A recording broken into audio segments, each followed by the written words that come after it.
not blame them for that.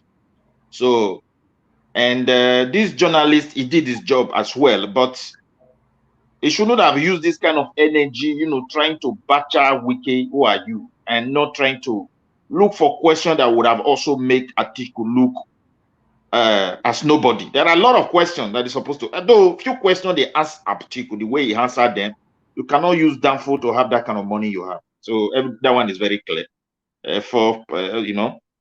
And again, I hope that they continue to fight themselves like this until they fight to the public place, and that by the grace of God is going to be so, because I don't think they are going to come up on this trap. Wike is strong in the party. He has labored for the party. He has made sacrifice when the rest of them abandon this party. So, and he has shown again, I would love him to stand firm, that these northern people believe that other peoples are nobody. They can just put them aside. Should understand that, look, the time for that has gone. So that we start learning how to respect one another. Because this is the politics they'll be playing. Who are you? They just kick you aside. They have been using the Southern people, South, everybody for years. And now people are trying to say, look, it shouldn't be so. We are all Nigerians and we should have equal right to contest for any position we want to contest to. Because every arrangement we make, they turn it around. So we cannot blame Wike for taking the kind of step that he's taking. He's taking a step that some people deserve. He have to stand firm for his own right. He can even be in the party and work against the party. It has been happening in politics. So we cannot tell him where to go. He should remain or he should decide to go. That is what I believe. And I would like to stop there, but Wike and these people, my prayer is for them to continue to fight so that we can be able to vote for other people that we deem fit for the position. And concerning the killing, there is nothing they are going to say that is going to stop the killing. Ortom will be complaining. So I don't think anybody will say anything to save Nigerian life anymore. They have mismanaged everything. The security structure was designed on tribal nepotism and tribalism. So it was not based on merit for many years. The military was designed as a tool to intimidate civilians for years, and people thought they have military. So most of our generals, they work with walking stick. It's only in Nigeria you have generals who work with walking stick. Show any place where military officers gather, they have walking stick. Only in Nigeria. That will tell you they were raised with pride. So now here is the issue. How can they save Nigeria? Because those army that were key, they are the last line of defense. They are well trained. They're supposed to be well attacked. They're supposed to be well equipped. Because the whole of Abuja, in case of if Nigeria is against any country, complete full-scale war, they have to protect Abuja, protect everybody in position as far as federal level is concerned. They have all the tools. Look, young guys, terrorists are just coming there, kill them one by one and disgrace it. It's to tell you the level of the rottenness of the security we find ourselves in the country. Now, these people, they have studied the land. They have seen how they have seen a very big vacuum. And many Nigerians, sorry to say, many people are still going to be a victim of this failure. That's just the truth. Tomorrow, if you turn your television, you're still going to see this kind of evil news. And now it's coming to high-profile people. Even the president, they can go to TV and threaten the president himself to tell you how far we have come. So it's a serious issue, and I don't think what we say, we're going to stop those people. It's only who have the mantle. By the grace of God, we now decide to look at the whole issue and say, no, we are not be doing it right. We need to do it this way. And I also love to throw something in like what Niger World was saying, that people said this platform, we criticize, we insult the governor, when they were trying to say, oh, we use it to misinform our people. I want to tell you, if the governor of the state want to be sincere and all his followers, just forget about people who make noise, who try to insult others because of the governor. The only place our governor is learning how to govern is Niger Wash. I just have to tell you the truth. When he talk, you will see that from what he's learning from us is what is not currently using to address issue in Nigeria. Few days ago, he's talking about national ID card for everybody that live in Edo State. This is the only platform that I'll be discussing it. Israel, I think Israel has started national security number and everything. We have been doing it. We have been telling them for years, like, look, you can't provide anything for your people if you don't know them. You are very right. So we are the one educating governor, but we are his friend, not you. When he's failing, you clap for him, you put him on television, whereas nothing is working around him. He released money, people swallow it. He came out with policies, people tried the policies, and at the end you said the governor, but we are the one telling him. And if he want to be sincere and he want to pray to succeed, it is this platform he will follow. Forget about whatever, maybe we have made a mistake not to present out of anger our thing in a very respectful manner, the way he expected it as a Nigerian.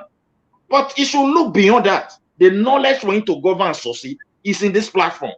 No platform has ever taught anybody how to govern a country apart from this place. And I thank God yesterday or a few days, he is not telling those state people, everyone who live in this state must have an identity. And that is exactly how to build a society. Not for you to tell people you want to build road, you want to build this. Only you can build a country. Like that, my sister who said, if you mention rice for market, it's everybody problem. When the head is rotty, that is what happened. If you want to know how rotty it go to fellow Africa country, there are countries in Africa, they share something on kilo. There are people who come there to come and inspect those one kilo. If one is down more than that 1 kilo, sorry, your license is gone. I'm telling you. When the government is not functioning, we see rubbish.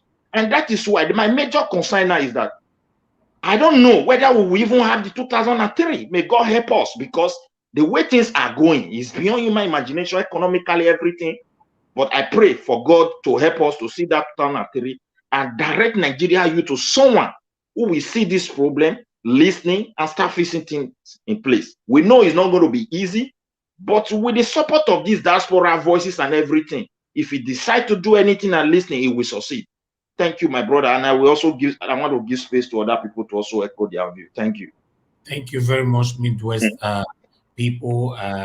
To be honest, apart from Governor Obaseki learning from everyone on this platform, me myself, I'm learning from this same platform as well. You know, I just want to say thank you for your continuous support. For a very long time now, we all have been talking about this identity.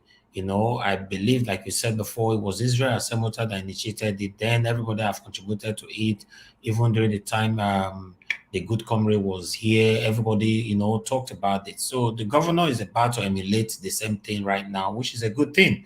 You know, like I've always said as well on this same platform, that most of the things that I've complained about in those states, you know, I brought Governor Obaseki's awareness to it. You know, so you there clapping for him, like my brother just said. Now, Midwest people, you're always singing his praises and you don't tell him what is wrong around him. You are not his good friend.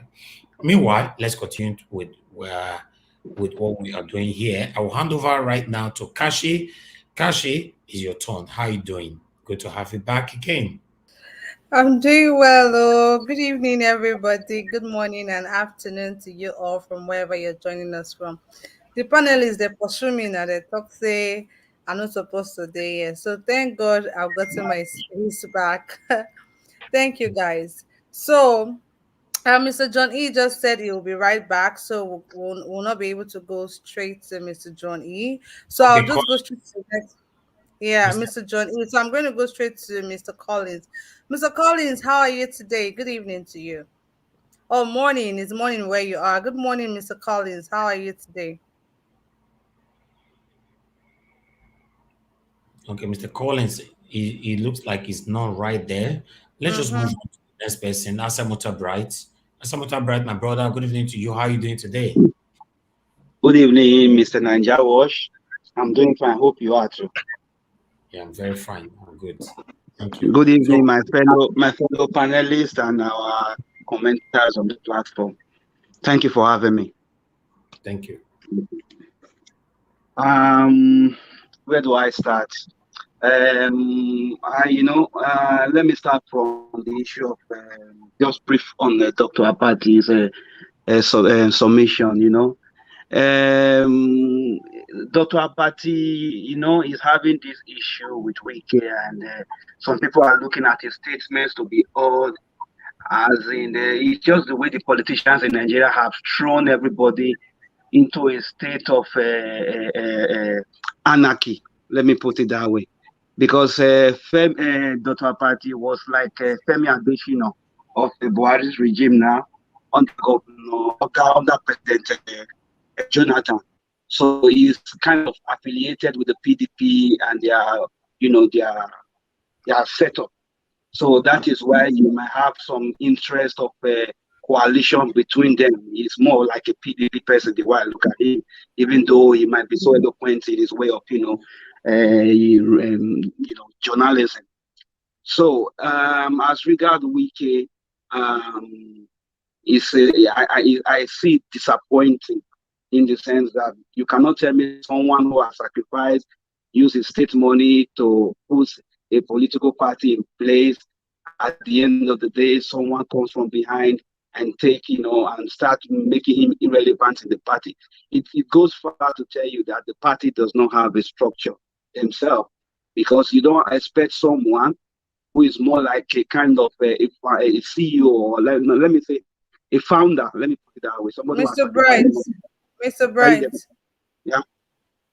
But you hear me? You said, I can hear you. I just wanted to ask you a question based on what you just said, please. You said you don't expect, Wike uses state's money to put into his party and all of that. Is it meant to do that? Is it even supposed to take the state's money to put into the party? Yeah, I'm coming. That is the statement.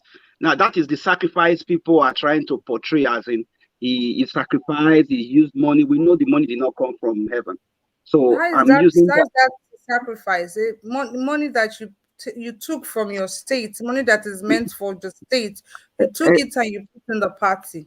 Exactly. That is the system that we Nigerians accept upon ourselves from our politicians. Even in the past days, I've been seeing his interview and his on televisions. There is no way someone in position as Wike to address people or to address his own citizens in the way he dresses and manner he talks on public television.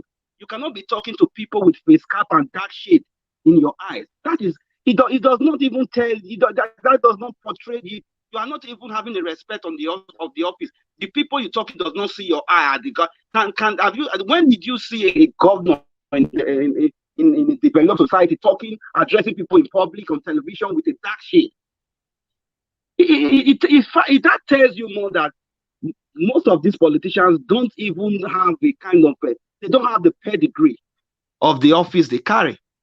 And there is a lot of things going on, like the issue of Atiku being interviewed, the way he answered the question. There is anybody that want to, come out and say if I'm corrupt? How will anybody come out?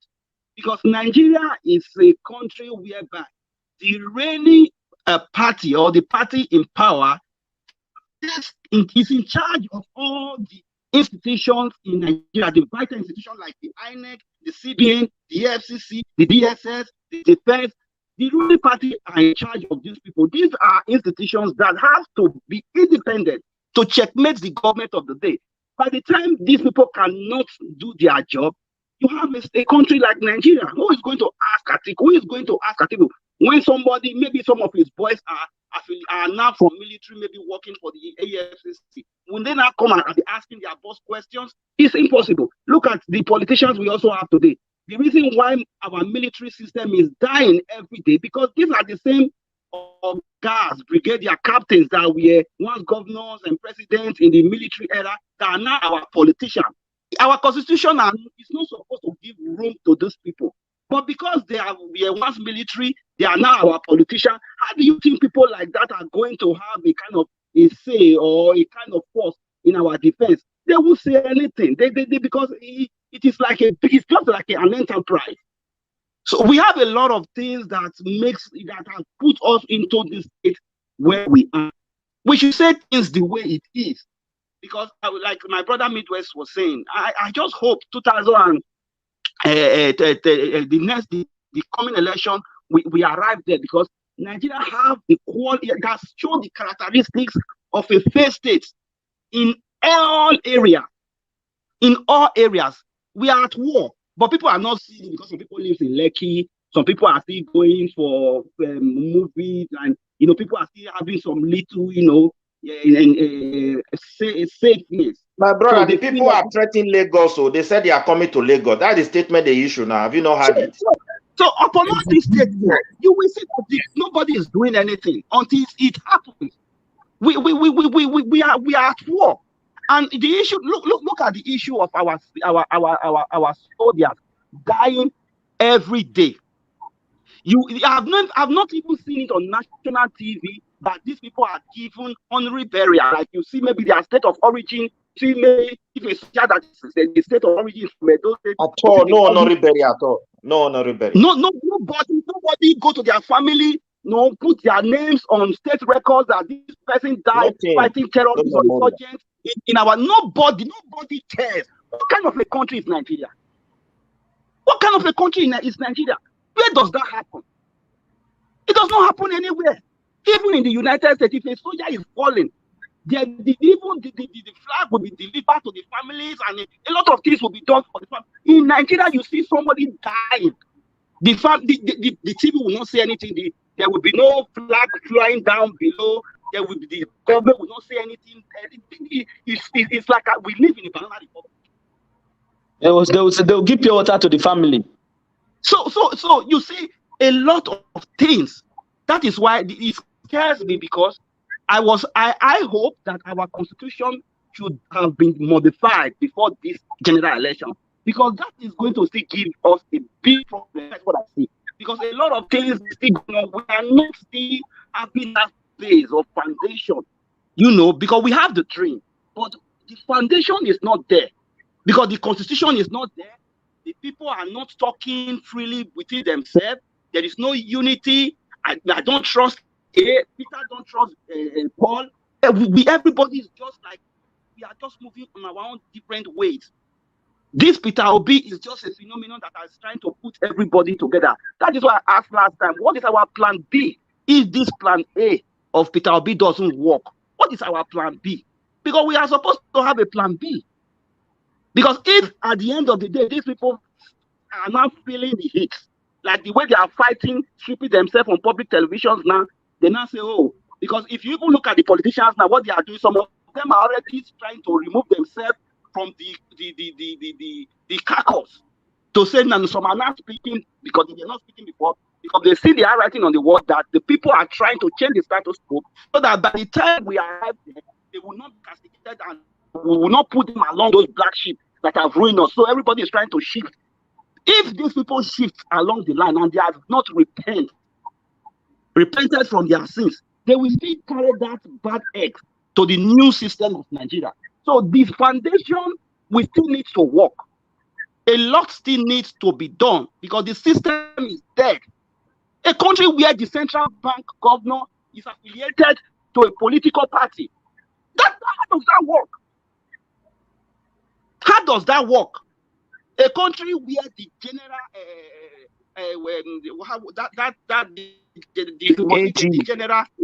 the financial person, the money he stole, General alleged to have taken. Now he was set bail for 5 billion. How does that work? Our judiciary system is being controlled by the politicians, the press by the politicians. Because at the end of the day, these people, at the end, they will still be supposed to work under the journalists, the lawyers, and everybody. So nobody can really, they've so conjoined the people that nobody can speak freely. Because you have to be covered under their umbrella. So it look at the issue of the registration items that we're taking from from INEC. Have you seen INEC put out? The only thing they said, the police are investigating. The other I saw in Bayelsa where voters cards were recovered in an uncompleted building. Who put them there? The police are saying they are investigating. After 3 days, you will not hear anything about. You won't hear anything. I don't know what is really going on. My prayer is, let us see that day of the election, and let's see how it goes, because Nigeria, it's a pity that we find ourselves here, because the era of the military, we are even better. Because sometimes I regret why we even came to this democracy that we use to bamboozle ourselves. Because the militaries, we are even better. were working as governor. They were maltreating us, but they were still doing one or two little things. You cannot go and form a group and start terrorizing people. The military will come and flush you out overnight. But today you have different groups. The president is not saying Abuja is not safe. If Abuja is not safe, where is it? Is it Ogbori Koko local government that will be safe? So that's my submission, because it pains me. Sorry, Kashi, that I have to comment on that. My brother, Mr. Collins, right? Mr. Collins, one thing you must understand. Mr. Bright. Mr. Collins, Mr. Samota Bright. Okay, sorry. Samota Bright, sorry. One thing you must understand, my brother, even the Abuja we are talking about, the reason why you see these devilish politicians are crying now is because the terrorists are targeting them. All right. Remember, they have been killing in Abuja for a very long time now. The outskirts of Abuja for the past couple of years, they've been killing people almost every month. Now the terrorists are now inside the town. Between Aso Rock and where the terrorists are staying right now is just 15 minutes. We have our own correspondent there. Now they send a message now that they are coming to Lagos. All of us now don't they lock our door. Now double iron now till they cross our door. Now double iron. The job was you funny. You say to where terrorists did at 15 minutes. You funny.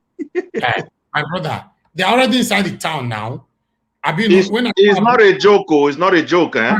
Brother, nice. I went to Abuja, recorded Aso Rock everywhere. Did you watch that video here? It's here on Naija Watch. I can play it again now if you want me to. Aso Rock is in town. It's not beside Bushidale. Inside town, everybody they drive past where Aso Rock, where Buhari they drive past Sam. That means our politicians is in trouble. Both people with the Abuja, they're in trouble then. They are 15 minutes away. As we speak right now, our military men don't want to face the terrorists because they said they don't want to die in vain. If you die today, they'll give your wife 1 million. Finish. My brother, they don't even pay that 1 million. Before the wife go see 1 million, some more guy go the demand for many things. Someone will not talk that one yet. It's easy to get that 1 million. So, brother Nice, we are not joking. We have a correspondent there. I have things I'm doing there. So I understand Abuja very well. I went there, I recorded 2 hours. 2 hours video is on this platform. So you don't need a visa to drive past Aso Rock. It's just that you can't get inside. These terrorists are closed right now. And they say they are coming to Lagos. Why they don't you often finish all of them for Abuja first? So Mr. Naija Watch, but apart from the fact that this is telling us as Nigeria in our country, do you know what we are facing internationally? Nigeria is the most populous country in Africa. So if there is any catastrophe in Nigeria, the international international body already know that there will be flocks of immigrants coming out from Nigeria. A lot of people are already looking at us. They're already solving our issues on our behalf. And it's going to affect us well. If nobody wants to have Nigerians anymore, the ones that we have here, we see the problem we are having for us. Nigerians cannot even go to Dubai now. They're taking us out. Everybody's rejecting Nigeria. You're right. You're very right. Everybody is rejecting Nigeria, but there's nothing we can really do about it. My prayer is for the terrorists. In fact, my primary prayer is for terrorists to be removed from Nigeria. But for in case they not feel remove them, let the terrorists face the politicians and leave the innocent people alone. Yes, the terrorists, Boko Haram, have been in existence now for the past, if I'm not mistaken, between 8 or 10 years, right? They've been there killing. They kill for fun. And this same devilish government have not done anything about it. So why are they crying now? Where were they all these years? These terrorists have been killing our innocent Nigerians. They've been pretending about it. This so-called impeachment notice they are giving right now, how come they did not give impeachment notice for the past couple of years? All of them are running away now from Abuja, their own town, where they say not be better place for them. Now all of them, they go now. Obaseki now, they say no, na Benin, they stay now more. Oshomole, they say don't come on, you don't run come on for Abuja. Ide Benin. Not be the same Abuja, they prioritize more than their own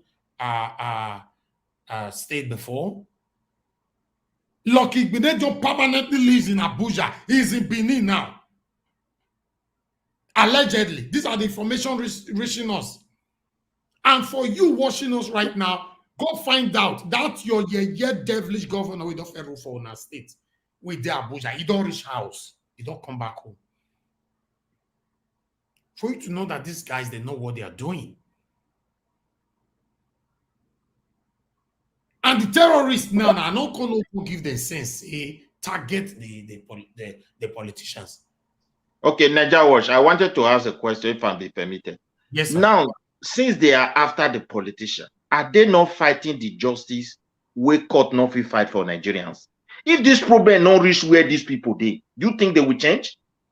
So Yes. now if they reach where they did, they knew that they have to do something different now. And they need to be, it's very unfortunate that it's even almost late. Because the people may seize the country. This is my worry. It took only 2 days, 3 days for them to seize the whole of Syria, stroking a large portion of Iraq. And America said, don't give them chance to get hold in your country. That is what Israel said. Don't give them any chance, a foothold. And they won Nigeria last year. The president and this so-called army general, where they work out with walking stick, said, we know they are here. They are already here now. Now, it's Abuja, they kill those army. Today, they kill 30 police and some security men for Taraba. Have you never seen it on the phone? My brother, sorry, I took some time. You can continue with another person. You know? So, back to you, Kashi. Thank you. And Before that, Kashi, in case we don't have Collins back, please, you need to remove him so that others, can we have people on? Go ahead, Kashi. I am here. All right, that's fine. Yes, I think Mr. Collins is back, but Mr. John is before Mr. Collins. Mr. John, are you ready for me? If not, I'm just going to go straight to Mr. Collins, please. Hey, Kachi, Ndewo. Ndewo, good evening. How are you? I'm doing fine. Naja Watch, how you doing, man? I'm good, bro. Thank you. Good evening to you. Good evening to all the wonderful panelists out there. The first thing that I'd like to really talk about is what's going on in Italy, because that's a tragedy. And I send my condolences to the family there. This was just broad daylight killing of one of our own people. And for what? They have a lot of problems with far right extremists, people who don't want anybody other than themselves in their country. And, it's their country, but it doesn't give them, the extremist over there, to take somebody's life. So that's a very, very sad situation. And, my heart goes out to our family over there, because that's just terrible. And, I'm not going to blame everything on Nigeria government or Nigeria system, but many of us that are abroad living in, Europe or Asia or the Americas, we do face racism. And, it's unfortunate that we don't have a strong country that will stand up and say something, because I can guarantee you, if an Italian man was killed in Nigeria, in fact, that's when Nigeria would declare state of emergency. I'm serious. That's when Nigeria would declare state of emergency. But that's a tragedy. So I wanted to make sure to address that, because I think that's something that deserves more attention than Wike, Atiku, and Abati. Going to Abati, Wike, and Atiku, though, I think the only person more irrelevant than Wike now is Dr. Abati. So, it's good that they're fighting. I don't really care about any of them, but it's good that they're fighting. They should continue fighting. But Dr. Abati is known to be biased. I mean, if you really pay attention to what he says and you followed him for a really long time, he is an incredibly biased person. Now, I think his bias has levels. I think it's first for the parties and the politicians that he's associated with. He covers them in interviews, and he's not as hard on them, and he's definitely, hard on other people. then after the political party, it's his ethnicity, and he's definitely very biased towards people from the southeast and south. So Dr. Abati, I mean, I don't really not rushing here to defend him. He has lots of his own sort of problems. But he's more irrelevant than Wike. Wike is running around looking for, I don't know, people to pay attention to him. But like I said last time, there's no honor amongst thieves. Wike should just realize that he's irrelevant. You can help build something, but as long as in fact, he didn't even say it was an Igbo man. As long as you're not from a certain part of the country, you get used and then dumped. And that's what happened to Wike. So he should realize it. Maybe look for something else, because he's not getting any sort of anything in 2023. What else did we talk about? We talked about this insecurity thing that you're mentioning, Niger Watch in Abuja. The sad truth is that Abuja has already fallen. If you have terrorists that are just camping in your capital, that's kind of messaging to you that Abuja has already fallen. It's already completely fallen. And but the interesting thing here is that I took some time and I went to go look at all these various terrorist groups, because I think we all know the names, the Boko Harams and the ISWAPs and the Ansurs. You have to really look at their history, because this Boko Haram came from really the same sort of ideologies as the Bornu Empire that existed way before Nigeria. So you have to ask yourself, like, when people say one person's terrorist is another person's freedom fighter, you hear reports of people in the north shielding these quote unquote terrorists. You hear them say that they don't have problems with terrorists. And so I really wonder, are people really looking into what are the ideologies of these terrorists, and why does it seem that they can just kind of exist in large portions of the country? And you hear reports of some of the citizens, quote unquote citizens of Nigeria, agreeing and being grateful for these terrorists to be in their community. In fact, I just read a report earlier today that two different terrorist groups were fighting, and the community was like happy because the terrorist group that they're more familiar with, they don't rob them, they protect them, they just preach their ways, and they're happy about in fact they agree with some of the things that the terrorists were talking about in terms of their ideologies. So I wonder if these things are things that Nigerians talk about. But I think the main thing for today that's really on my mind is what's going on in Italy. I think that there needs to be more light shed on that. That's a reality, and I wish that the family there and the people there had more support from their quote unquote government, because I could only imagine if it wasn't people like you guys, Niger Watch, Kachi, coming out and maybe talking more about stuff like that in social media, they would have just swept that under the rug, because that there it's not something that's important to the regular media. So good job on just trying to call things like that out, guys. Was there anything that I missed? We talked about talked about insecurity. No. Basically, you touched on all three of them. Okay, wonderful. All right. I'm looking forward to hearing what other people have to say. All right, thank you very much, Mr. John. I don't know what Wike is doing, to be honest. I was thinking that by now you would have made a decision or made a stand, right? With everything that happened during the primaries. I mean, we all saw that. I was thinking by now you would have just made a stand. I don't know what he's still doing up and down, really.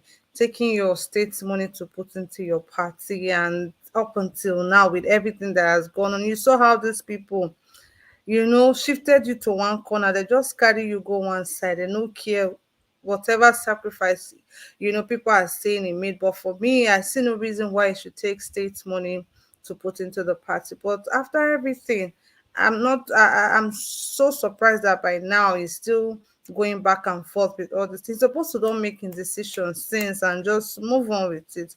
I don't understand. Today you are meeting with this person, next tomorrow you are meeting with governors in PDP, next to come on, man. The whole thing is just sickening, honestly. Supposed to don't make decisions since.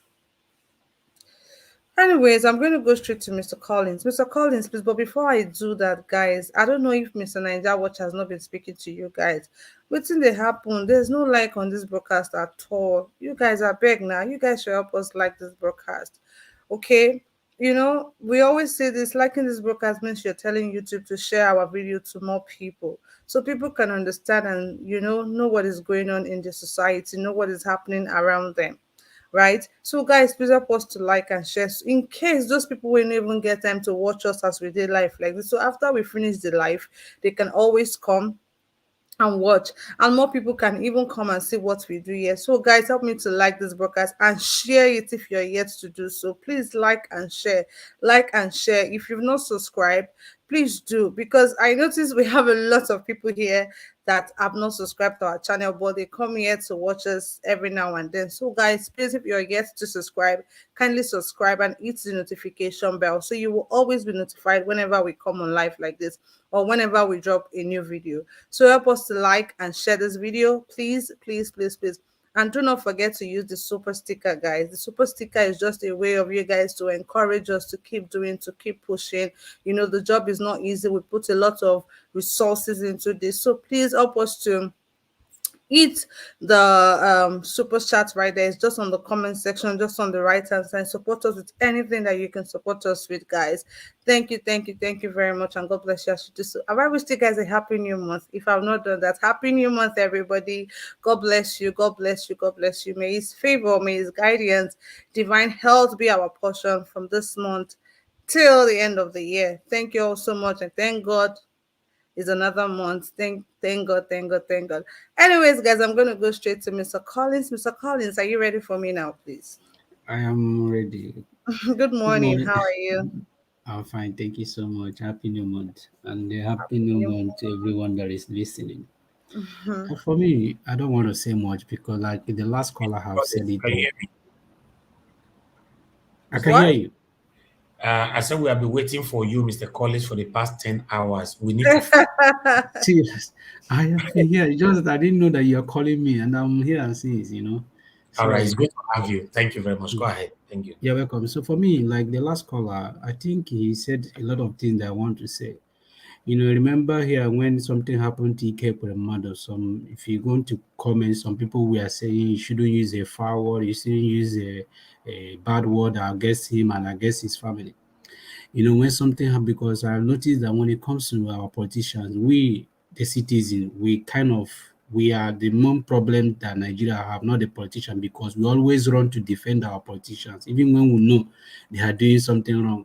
Now look at what happened to a normal citizen in Nigeria and a common person. But you won't see Nigeria crying out for it. They won't see people speaking for it. You won't see Nigeria sending their delegate to go and speak for them. You understand? Nobody is going there. But if you happen to a politician, you will see average Nigeria campaigning. If you see average Nigeria campaigning for them, but that is the situation we find ourselves. And most times, I don't blame the white people like people used to say. I don't blame them, because if you look at most time how we Africans, more especially Nigerians, will behave in our side, you got to question yourself. Somebody that traveled from Nigeria, maybe your parents sold land, maybe people borrowed money, or people did a lot of things to send you abroad. Then look at people, how when they come to abroad, their behavior. You saw the one that happened in Dubai, people fighting in Dubai, doing courtes in Dubai. Same if you go to Asia, you see people doing courtes in Asia. That shows you the level people can do. So when you see white people being angry or looking at you in that manner, you don't have to blame them, because you cause it. Sometimes you have to make people to start valuing you. If you make people to start looking down on you, don't blame it on those people, because you cause it. So I use this opportunity to send my condolences to the family that lost their love, they lost the guy in Italy there. And I believe the authorities should do something meaningful and make sure that they brought the person to justice. But we are not encouraging that. All I'm saying that if you leave Nigeria to our side, behave yourself, know your reason why you are there. If you know the reason, because when we leave Nigeria, we left there for something, for a purpose to make our family better. So when you get there, do that which you left Nigeria for. Don't go there and start joining courties like the people do. You go Russia, you go to Dubai, you go to other places. Even in Italy itself, if you see some way Nigerians behave, you begin to ask yourself questions. You understand? So that is my own statement about that case. And when it comes to another thing I want to point out is the insecurity in Nigeria. I think we are like celebrating insecurity in Nigeria. We give people power. There's a video Asari Dukubo shared. That video, if it's a country that is functioning very well, I think Asari Dukubo should be in jail. As in, when I mean in jail, he should be in jail. He should be locked in jail. But when you allow people like Asari Dukubo carrying guns up and down, what do you expect? That is a country that Nigerians are built, and that is why you see people are like Asaribo Dukubo speaking against P2B, because he knows very well that if people like P2B or come into power, all those immorality, all those rubbish cannot be tolerated. He knows it very well. And that is why you see them, they are very angry when they hear about P2B or hear his vision. They kind of agitating about it because he knows very well that if it's a country that is functioning where human beings are being exist, Asari Dukubo shouldn't be carrying gun up and down. Imagine if in Nigeria, if you're a good citizen of Nigeria, try to carry gun along the road. You will see police, they will hijack you, they will beat you, even twisted, they will even handcuff you. But look at that kind of person. That is immorality. Asari Dukubo parading gun on the street.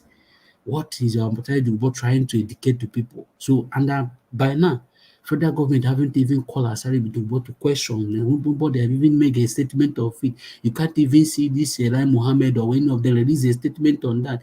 Even the media in Nigeria can't even question that. Even the next tomorrow night, you see Arise News, they will interview Asari Dukubo, because they always give platform for people who don't even merit it. And that is the problem we have in Nigeria. They will always give platform for people who are not supposed to speak. Now, watch this now. Tomorrow or next tomorrow, you will see Arise News or Channels Television or TVC. They will invite Asari Dukubo. That's the kind of country they want people to exist. For me, it's embarrassing when I look at that video. I begin to ask myself, is that mean there is no police working in Nigeria? Is that mean there is no government working in Nigeria that can allow somebody be moving around with that kind of guns? What are people trying to display? What is he trying to display to Nigeria? So those are the insecurity that we face in Nigeria. And because look at it, Nazari is doing it and nobody is questioning him. Maybe in the next 8 years now, we start having the same problem we're having with Boko Haram, because people fail to caution things. When it's time to caution, nobody is cautioning it. So for me, those are the things. And the Asari Dukuba will come out and said he don't want P2B, because he knows very well if people like P2B start governing Nigeria, all those nonsense will put to as they will brought to justice. So I think those are the things that shouldn't be happening in Nigeria. And when you see insecurity, like our vice president, Dati Ahmed, he said something on his first interview. They interviewed him in Arise News or something like that. He mentioned something that he said, if you watch before, during Jonathan, the bombing was happening in Abuja, because those people that was doing those things are not in Abuja there. Most of them were in Kano. Most of them were in Katsina. Most of them were in Taraba. Most of them were all those areas. But they were kind of bombing Abuja because they have one motive. Immediately they left that Kano, they moved down to Abuja. They start bombing Kano and all the rest. So that they know those people. But for him, he's not going to say a lot of things about it, because one thing he knows for sure, that once they merge as a president, as the people that did in this country, they will deal with them as in directly, because with the information they have, they knows those people particularly. And now Abuja is not safe for them, because that is where you see senators, they are coming about talking about impeachment. What is impeachment? Impeachment that is supposed to do Buhari for more than since 2016. You haven't done any impeachment. Are you waking up now after the man have only 6 months to live in office? Is that when you're coming to impeach Buhari? Are you impeaching Buhari? Maybe when you impeach Buhari so that Buhari will not come back to power, or what? So the young man is not even Buhari. If he impeach Buhari himself, he will be gladly take it, because the young man have come out and said he's tired. He wants to move. So you impeach him doesn't do anything. So for you, the people that Nigeria supposed senators are supposed to be questions are those people that Buhari appointed.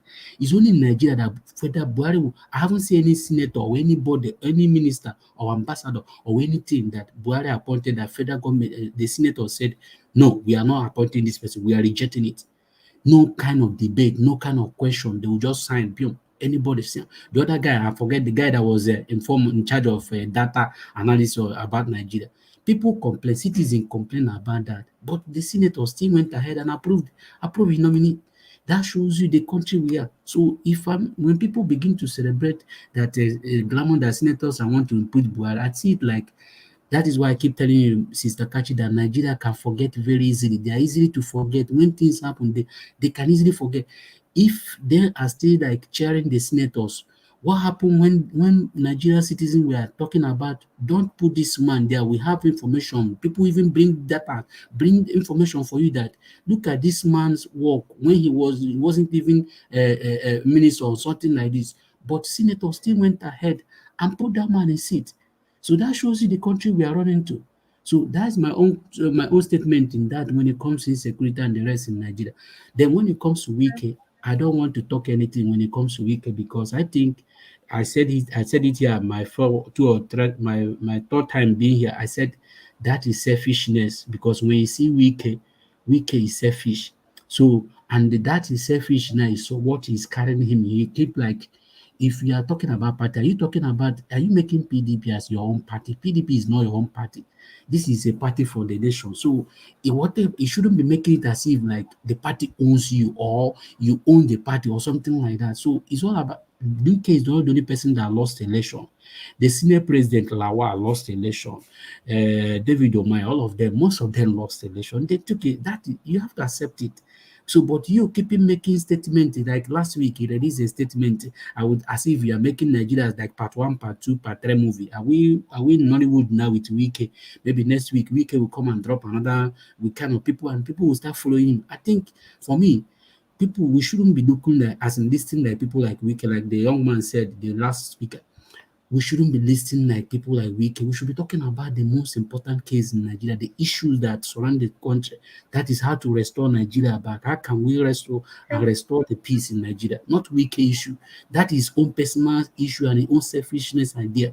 So the main issue now is how can we be able to make sure that people be and that they match what people want? That is the most. So we can try to drive people at focus and attention to his own selfishness. So I don't want to talk about it much.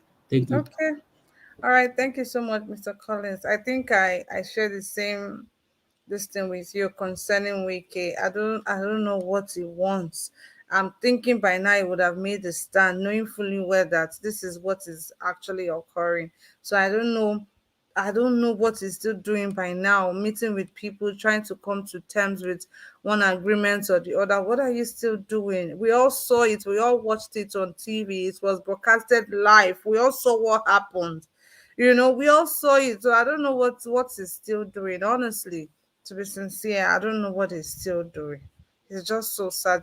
This is just to show you that this our leaders, the way that they love power past the citizens self. We make them they go for that power. To be sincere. Anyways, guys, we can not forget to help us to like and share this broadcast. I just want to say thank you to the Samaritan Foundation for that super sticker right there. Samaritans Foundation, God bless you. Thank you so much. Thank you for that. Guys, do not forget to use the super sticker. It's just right there on the comment section. All you have to do is to click it and support us with anything you can. Anything at all. Please, guys, do not forget to use the super sticker. A lot of resources goes into this media, so we really need your support because we cannot do it all by ourselves. Thank you so much. God bless you as you do so. I'm going to go straight to the next person we have here, which is Mr. Chooks Obi Boys. But before that, make gonna help me like, make gonna help me share. The only way your fantastic ideas, the only way all these ideas when they bring come here, all these comments, all these amazing things when they talk, the only way other people can hear it, the only way the world can hear it is when you like this broadcast. When you like this broadcast, our message will spread like wildfire. So guys, if you're yet to like this broadcast, if you're yet to share, if you're yet to like, Please like and share. And if you've not subscribed, kindly do so as well, so our message can keep spreading like wildfire. Thank you very much. You all know the impact of media and the lives of individuals. Mr. Midwest people already said it, that Obaseki, he listens because our panelists, you guys are amazing. You guys are fantastic and wonderful ideas. You people speak. I learn a lot from you guys. So the only way this message can get to more people is if you keep liking this broadcast. So guys, help us to like, help us to share this broadcast, guys. Thank you very much to my amazing viewers. You guys are awesome. Thank you so much. I love you guys. Thank you, thank you, thank you. Mr. Chooks, are you ready for me, please? Good evening to you. Hello? Mr. Chooks, Yeah, I can hear you. Good evening. How are you today? I'm fine, thank you. Good evening, everyone. Good evening, the panelists. Good evening, the viewers. This is a wonderful day. I am enjoying what I'm, hearing from both Abati and Wike. It is unfortunate that the likes of Abati, continue to play the old games they've been playing. He is a professor. He teaches law. And yet, he brag about being the best journalist. I'm sorry, he might look at himself. I watched him for long. I knew when Piers Morgan was in ITV. I know every time. You say it's a prof. Every time he analyzes Piers Morgan's action, which he sees it as the way journalism should be done. And yet, when it comes to his doorstep, he forgot how journalism works. Well, I watched the interview. What Wike said is complete truth. Even before Wike, I've said it on this platform. I watched Rufai when they came back from that interview someday, and Rufai completely gave it to him. And he can, if you read his body language on that day, you will see it. He was so cold when Rufai was saying, why didn't he go deep on this? Why this? Why that? Because he's telling him, direct or indirectly, that you didn't do a good job. You should press him on these questions. Nigerians need to know. And guess what? The same thing. That's why Rufai is consistent. I spoke with him yesterday on his program, VOP. This is why he's so consistent. I told him yesterday, you remind me of Delegiwa. I read about Delegiwa. I don't know him, but I read about him. Because when you are that consistent, it tells people that you love the job. That's why you are there. You are not there to side one political thing that gives you brand envelope. No. The way Abati is behaving on that platform, it's like somebody who takes brand envelope. I'm sorry. I'm not accusing him. I have no evidence that he does, but his behavior there tells you more.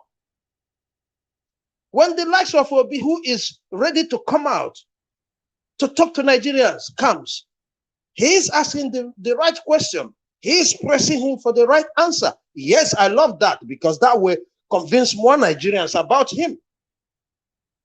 Okay? But I expect him to do the same to other candidates.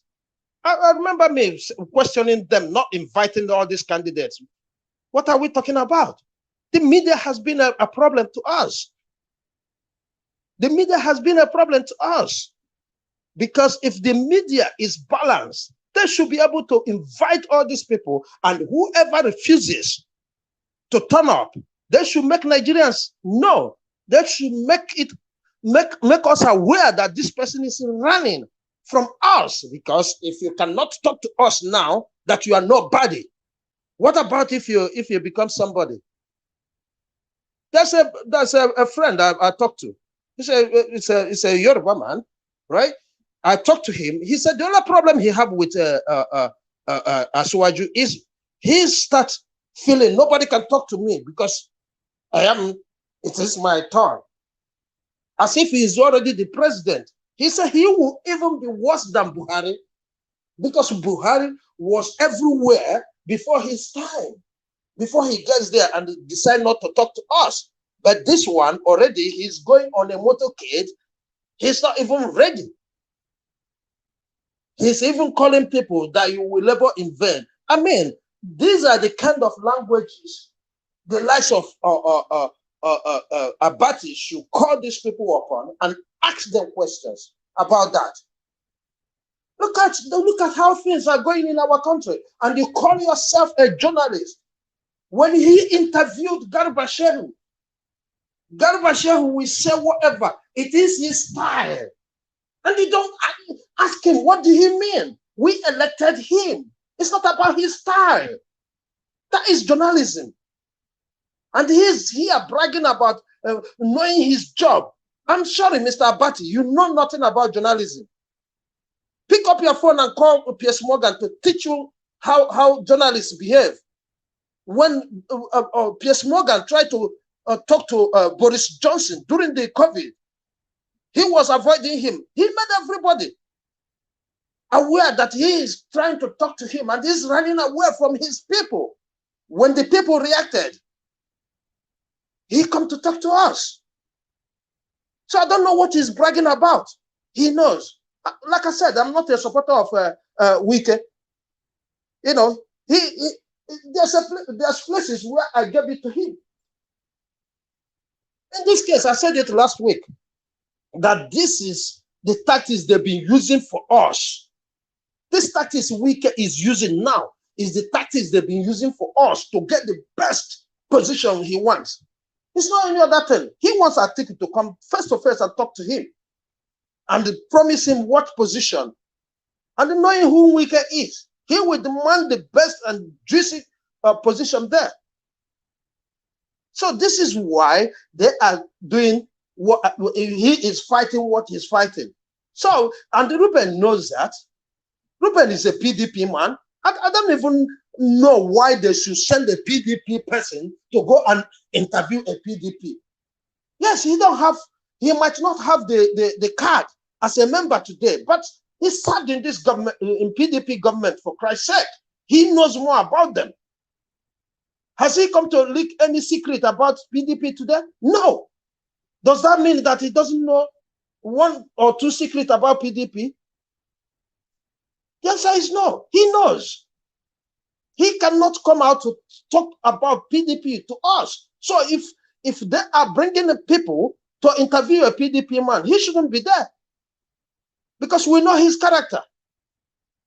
I watch Arise almost every day. And I know how he reacts to things he is interested. So, I mean, the way we talk about these two people, I don't know if it is even irrelevant to us today. Because like yesterday, I was on NJJ Media where we spoke to Peter Obi. There are so many questions. They ask him those questions that are bothering people like me here today. I was so happy I was able to listen to him and heard him answer those questions.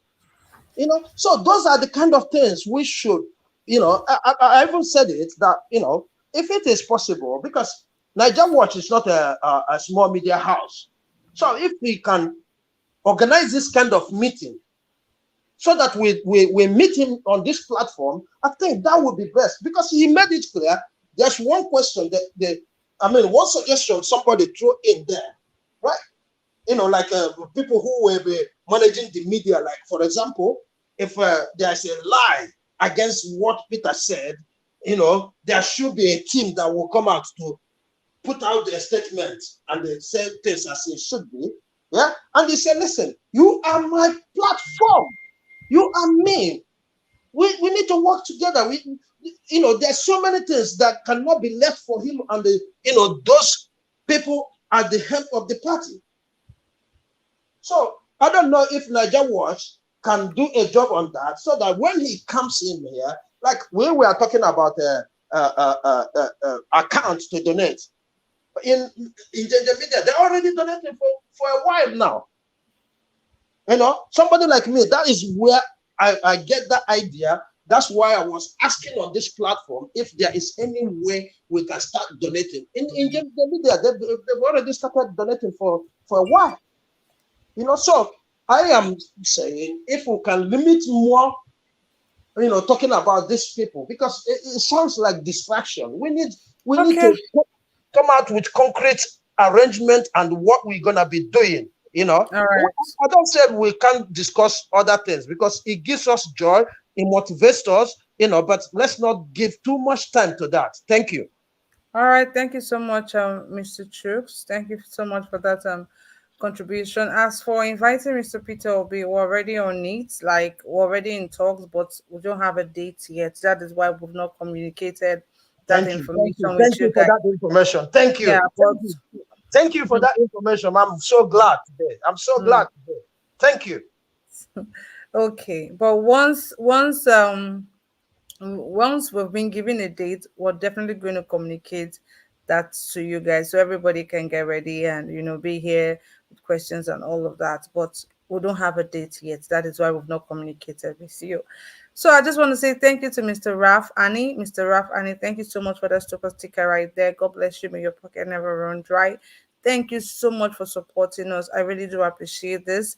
Guys, help us to, hit the super sticker right there. It's just on the comment section, on the right hand side of the comment section. Hit the super sticker, support us with what you can support us with, because we put a lot of resources to come here every day. And we have promised you guys we're going to be here every day till the election day. We're going to be here coming out every day talking about what is affecting us, because the matter just they go worse and worse. It's just so terrible. So we have to come out every day to do this, to keep doing it. Enough is enough. We are tired of the suffering. We are tired of the pain, of the sorrow, of the hardship. Like everything is just so much. Even if you want to travel out now, you go there, you're not even so calm because people are looking at you.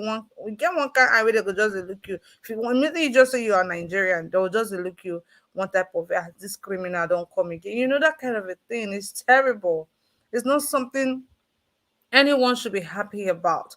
So, guys, please, we're going to be here every day, every single day, Monday to Sunday, back to back. We're going to be coming out here every day till the election day. So, guys, support us with anything you can. Like, share this broadcast, share. Don't get tired. Please, this is not the time for us to get tired. Please like and share so our wonderful ideas can be heard all over the world. Meanwhile, I got a call on how to join the live stream. So if you're hearing me out there, sir, all you have to do is click on the link right there on the comment section. The link is already pinned on the comment section. All you have to do is click on that link and I'll have you on screen with me right now. So click on that link. We have one more space to go. So click on the link if you can hear me and I'll have you right here with me on screen. Mr. CM, how are you today? Happy New Month to you. All right. Kachi, happy new month to you too, and then to happy new month to the rest of those people on the panel, our listeners, wherever they may be. Yes, I've had people talk for quite a while, just Atiku, Wike and Atiku. I hope that is not all that is on the menu. If you can bring me up to date, I wouldn't mind. And insecurity, basically. Uh-huh. How they killed the monarch and his son, I think in Taraba. It was alleged that it was coming from a security meeting, to talk about the insecurity and how they're going to tackle it in the state. And it was him and his son they were killed. Okay, just those two. Anyway, well, the question of it, I think I read somewhere that about 30 police officers were either the bandits or so dealt with them. Yes. Then I'm beginning to wonder, why are they police and people put them at home to secure them? Why they can't secure themselves? Well, anyway, Nigeria is a failed state, so it's as simple as that. So anything goes. The simple definition of a failed state is any space or any address in which non-state actors are in charge. In other words, they tell you where to sleep, when to wake up, where to go, where not to go. Even if they do not say it directly, but through their action and through their deeds and words, then you must have gotten the message. That is to say, what is happening in Abuja now. Even all those people that have built mansions at Abuja, they've all left. For those of them, I heard people are now rushing out of the country, even particularly those at Abuja, the politicians. So Nigeria has failed anyway. My only fear is that these people coming, if only they could remain in Abuja and hunt down the politicians, I wouldn't mind. But for them now to start to decimate the innocent people, poor village people on their way to Abuja, or maybe if they should go beyond Abuja, that will give me much for concern. But as for politicians,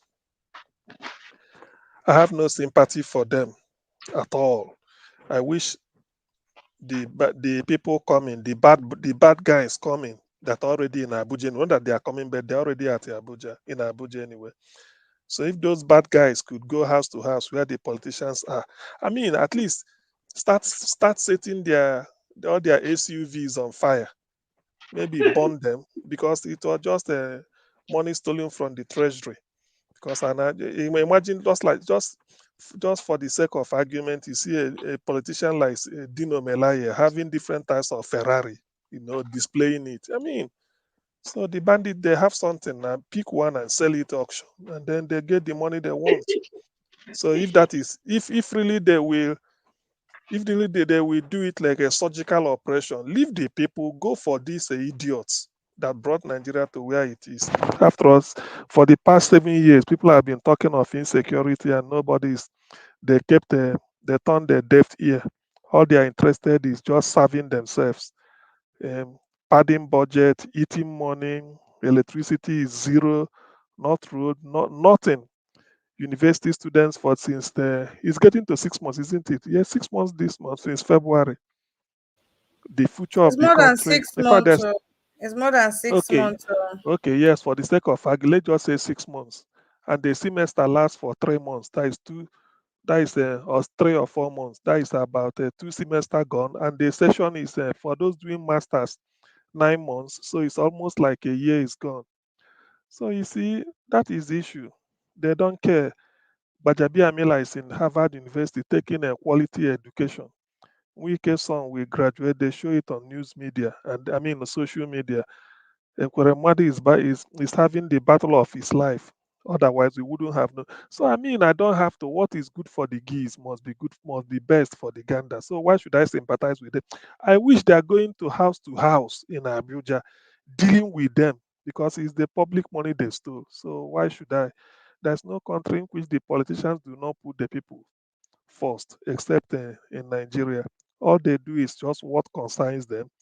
They appropriate money, despite the fact that Nigeria is a failed state, the poverty capital of the world, yet they are still taking millions. They can't even slash their salary to show solidarity, to show that they care for the people. Yet every month they'll be amassing money. Now they are trying to let us know what is actually. I mean, I have no sympathy for them at all. It's only if they can only stop at Abuja to give them a warning before things change. So as far as insecurity is concerned, um, I have no sympathy for politicians if they should deal with them. Now, I had one piece of news item. I don't know. Maybe somebody here may correct me. Somebody was sending a voicemail that these bad people, these bad guys, the terrorists, they said they have sleeper cells in Lagos, and they've rounded Lagos. Probably they may start doing something one and any time. I don't know, but I had it off maybe off the cuff anyway. I don't know how true is it, but somebody might corroborate it, or then maybe we put it behind. I don't know, but all I know is that Nigeria is tensed now. There's no doubt about that. So, and then in a country in a country in a country in which the leadership do not care for the security of the people. It's only when they are involved. That's all you hear them shouting now. Which brings me to the issue of Wike, Atiku, and Reuben Abati. You see, the thing about Wike is that I'm beginning to see Wike as being overrated. It's not even, I've given my advice here severally. Wike should play Nigerian politics. How could Wike in good conscience take the resources of Rivers State? Is he telling me that Rivers State is highly industrialized now? I doubt it.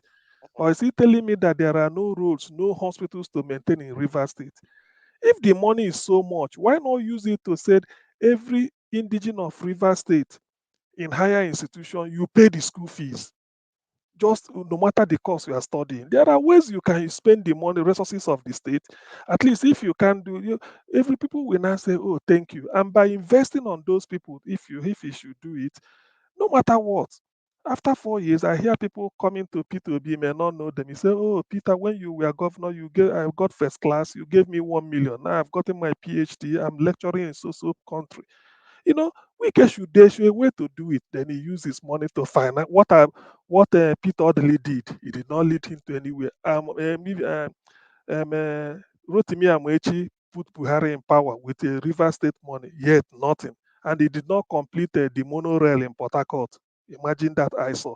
Still, Wike so followed the same pattern. Sponsored Tambua 2009, he still do everything, even going to Sokoto, everything. Yet they are messing you up. I don't know why it should be. Why not be yourself? Spend your money for your people. You refused. Now you are following them up and down, and you are trying to intimidate us. I will expose. What are you going to expose? Atiku told, like, what is it? Probably he promised you money, didn't deliver. I'm not interested in all those cock and bull story. Whatever Wike says now must have been overtaken by events. Probably that is, but that does not mean that I like what Reuben Abati said about him, because by saying Wike is throwing tantrums, give him lollipop. I mean, it might be a banter or whatever what they call type of. But there are, as a journalist, there are certain things that have to be restrained.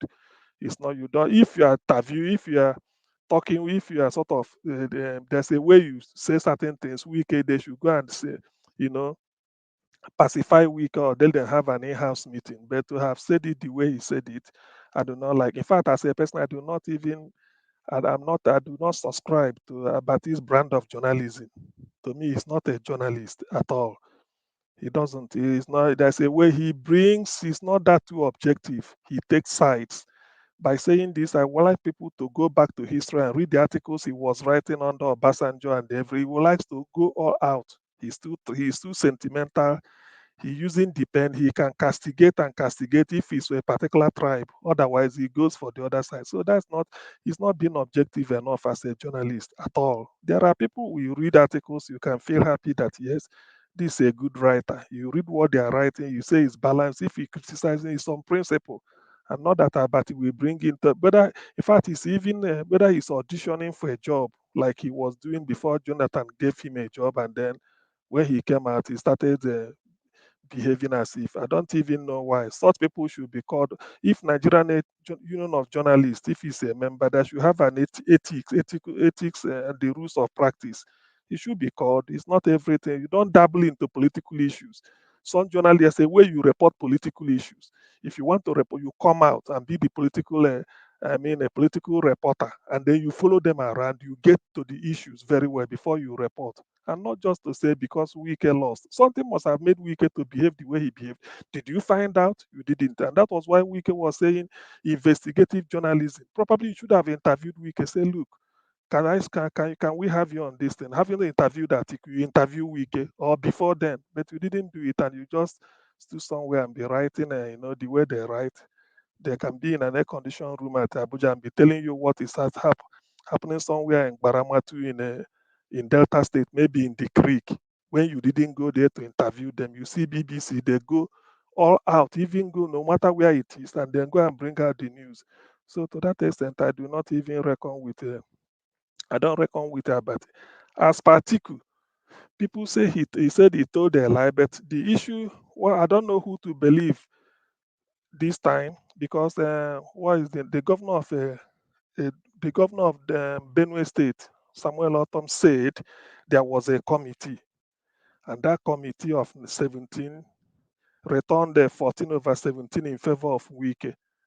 But Atiku is saying there was no committee. At least I heard him say it during the interview. So for you to say that there was no committee is the same thing that is different from saying yes, there was a committee. They brought it, and I picked who I wanted to pick. If you say there's a committee, that's okay. It's still your prerogative. Whether to even if they bring 3 names, first, second, third, you can decide to take number 3. The person that came third is done like that. That's the way they appoint VCs in Nigerian universities. Visitation panel will shortlist 3 and then give to the president to select or the governing council. They can go for number 2 or number 3 if they like, but among the 3, choose anyone.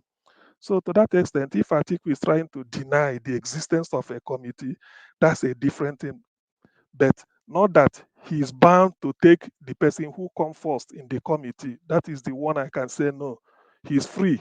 After all, 2019, when he picked P2B, it's his prerogative. There was no committee. He decided to pick whoever I want to pick. But this time, if he knows there's a committee and he gave a go-ahead that the committee should interview them, fair enough. The committee must have spoken to them based on the criteria they deem fit. In the end, they felt this person come tops, second and third. So people will expect you to take number 1, but you might say, look, let me take number 3.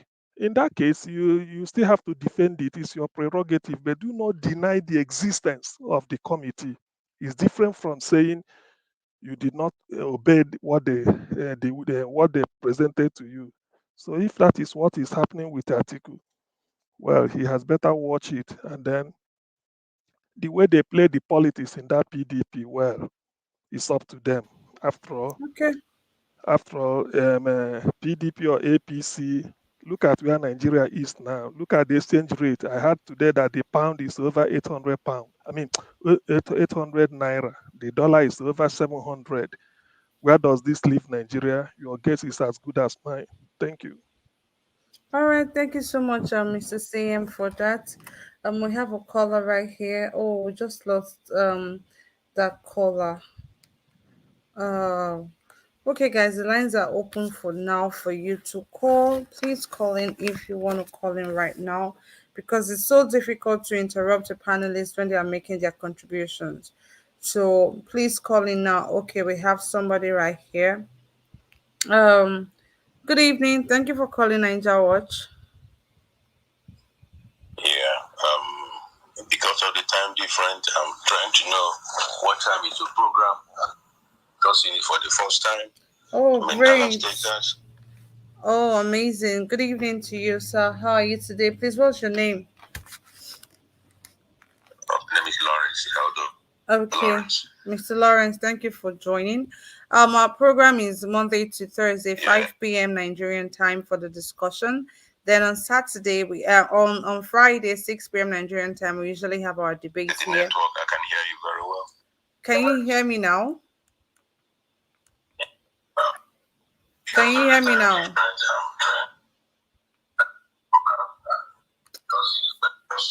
Okay, I think we're having some difficulties with that caller right there. So, guys, please help us to like and share if you're yet to do so. To those of you who have liked this share, thank you very much.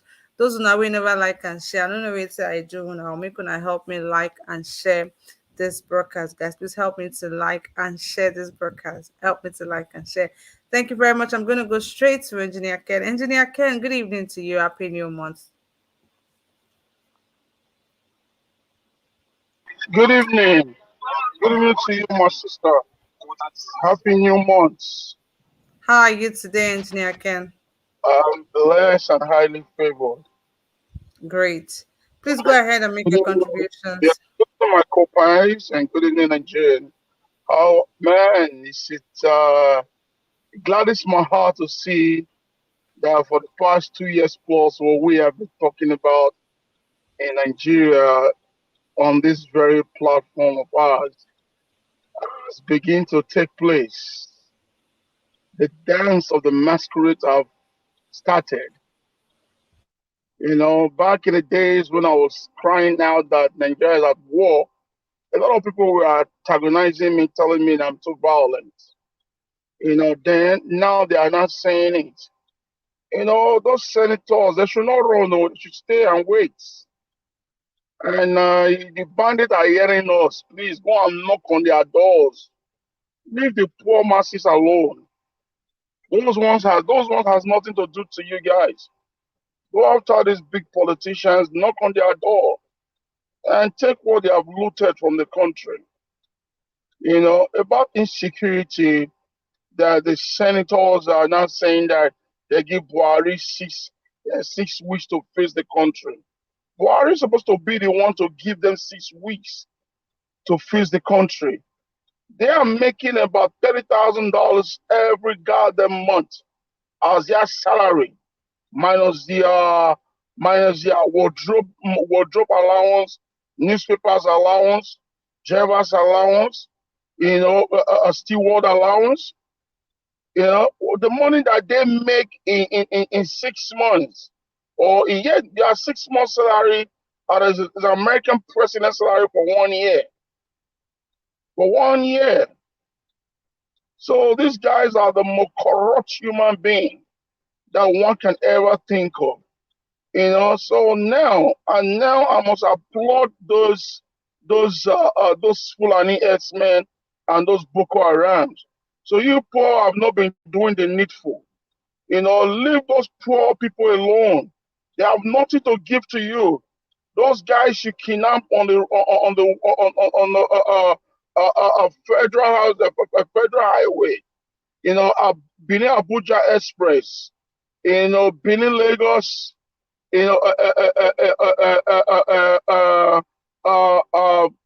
All over the country. Leave those poor people alone. Go after the political elites. They are the ones that have looted the country. Go after them. Those are the people that you can get money from, not poor people. I know some of you are listening to us. Do the needful. Go start picking up these guys. When you pick them, they will pay you without any wasting of time. And I want to talk about my uncle Wike. You see, we have a say in Benin that I wear the neck big every year. That anyone that is beaten, you cannot tell that person not to cry. Just like what Jagaban says, that I sponsor APC, I single-handedly sponsor Buhari, and I made Buhari what he is today, that it is my turn to be the president. It is my turn to be the flag bearer of APC. It is, the truth is this. It is Wike's turn to be the flag bearer of PDP. They should not know that they deny him. This man has been PDP for over 20-something years, since 1998. He started from the grassroots. Fine. By the time he get into power as a governor, yes, he took money from the state. Those are normals for them. All of them are all criminals, including the same Wike. They are all criminals. They are all stealing from their states. All of them. There is no saint among them, including my own governor, Obaseki. There's no saint among them. But the truth has to be spoken. When Atiku was dangling around from one party to another, but Wike was there. Wike was there sponsoring the party, paying the party's bills. So now the man has to, why do they call it workshop? Now we're mad at work and they chop. This man has to be rewarded. This man has to be rewarded by his own party. But his party turned their back against him. I know for sure that Wike, they will never give him that ticket as long Atiku is there. As long the Fulani man is there, it won't happen. And another thing again, we should blame our people. Our own people, we are the ones selling ourselves. They were the ones that took dollars from Wike, they took dollars from Atiku, and they sold themselves to Atiku. And guess what? The Senate president the other day have declined himself from APC. Now it's not PDP. All of them is going to go into PDP. The old Fulanis and the old Fulani S-men leaders that we have in that continent, in that country, Nigeria, all just to back Atiku because they want their man to be in power. You know, so what that journalist Reuben were talking about, the way he came after a weekend, you know, we should all know that that man has been paid even before he stepped in stores into Atiku's house. They gave them an envelope, minimum of $10,000 in each envelope. Before you even see Atiku, he took envelope already. He cannot deny. If he denies it, let it come to Bini and go to Ovia and swear the juju in Ovia. Then I will know that yes, he's speaking the truth. You know, the way he antagonized Wike, if he should stood like that and talk to Atiku, you see Atiku has to be on fire. How can Atiku, the kind of money Atiku have, my bro, my co-parents are Nigerians, the kind of money Atiku have. Atiku is richer than Dangote. The kind of money those men has, man, it's not money to play with. Oh, it's not child's money.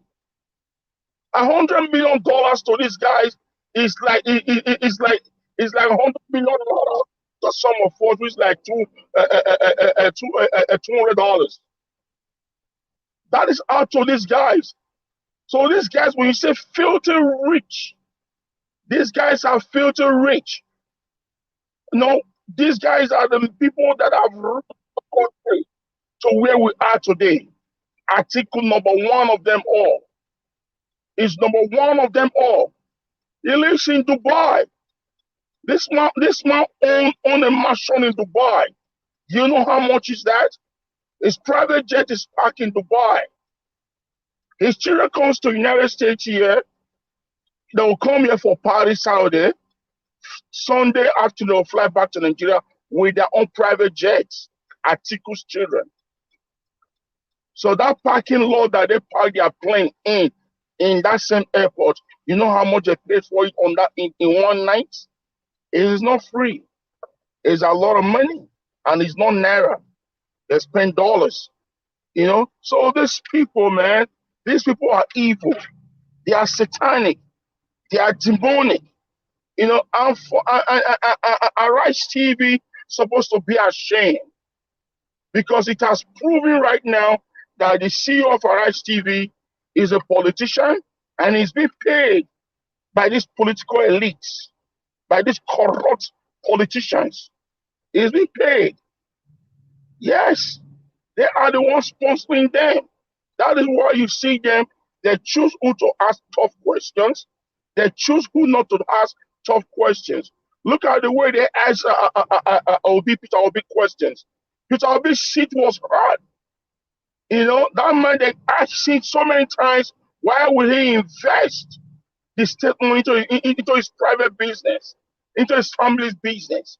And the man has to open up everything, open the book, and they were weak. But they never asked this man how did he make his money.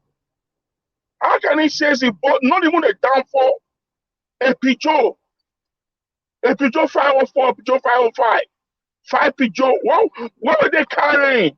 That wasn't for cars. That wasn't for passengers. They were smuggling drugs. Those guys were smuggling things for him. They were smuggling things for him. You know, a Peugeot 504, Peugeot 505, we carry maximum 4 passengers in the back and 1 in the front. That is 5 passengers. Maybe those one has a load in the trunk. They put the other ones on top of the roof of the Peugeot. He has 5 of them. So 5 of them with 5 passengers, that is 25 passengers in every trip. So it is that money that you gather. Remember, he didn't buy cash. He buy what? Payable whenable. Cash and carry. Or he pays instrumentally. That's what he did. In Nigeria, those drivers will work. Your money will be complete. Not where we came from. You know, that will tell you that all those All those are all cock-about stories. You know, so I hate to see men lies, mostly in a thing like this. Okay. So, Kachi, you want to ask me anything? No, I don't want to ask you a question. Why not?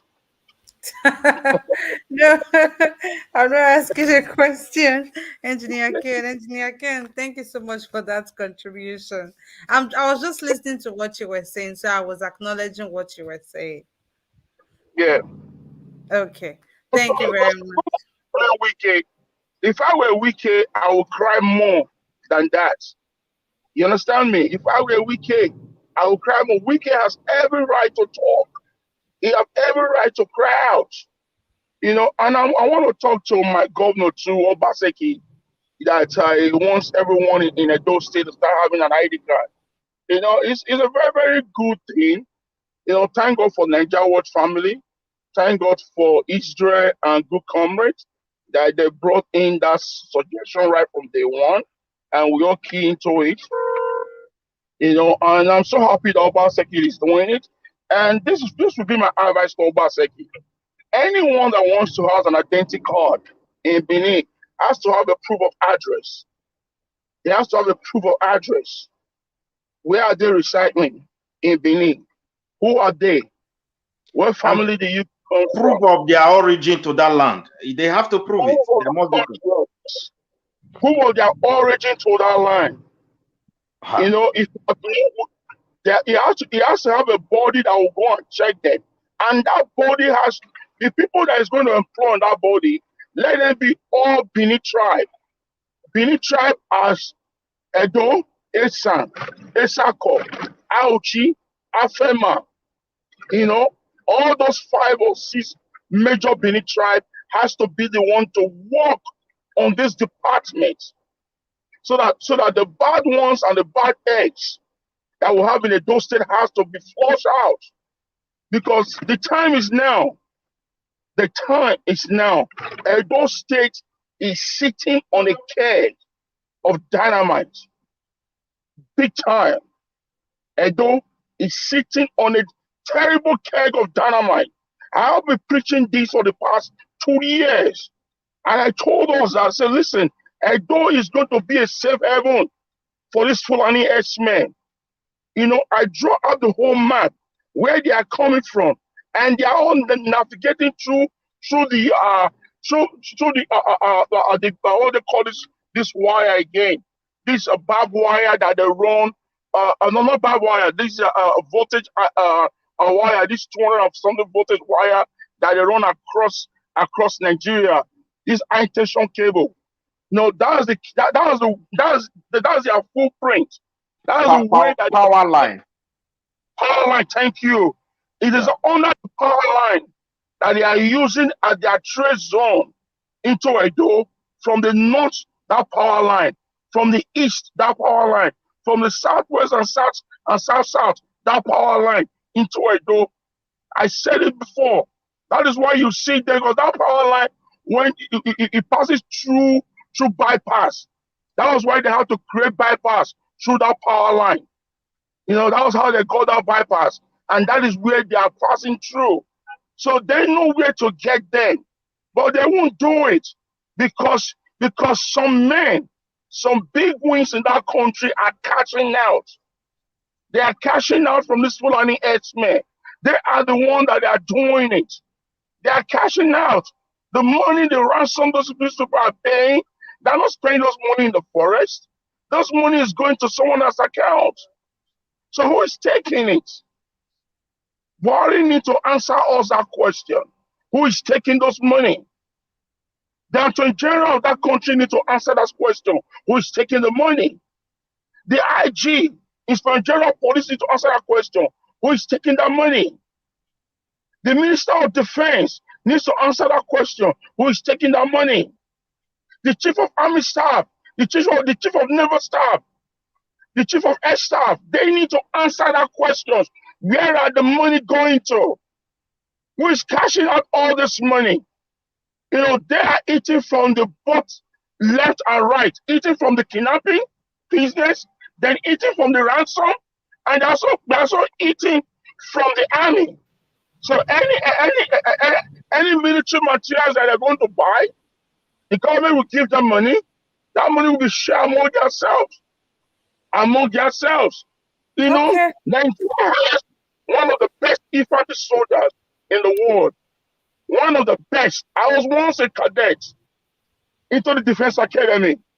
When I talk about security, man, I know what I'm saying. Nigeria military is one of the best in the world. You know, if you have any Liberian friend or any Sierra Leone friend, you should ask them what ECOMOD did in Liberia. You should ask them the first battalion, the first 1,000 soldiers that came into Liberia, the first 1,000 battalion that came into Liberia through the United Nations, UN. All of them in 24 hours, they were all dead. UN has to cry to Abacha and I'll make them to release the ECOMOD. When we went there, my brother, it becomes a ground zero. The story changed. It is Nigeria. I'm proud of us. We have gallant soldiers, too gallant.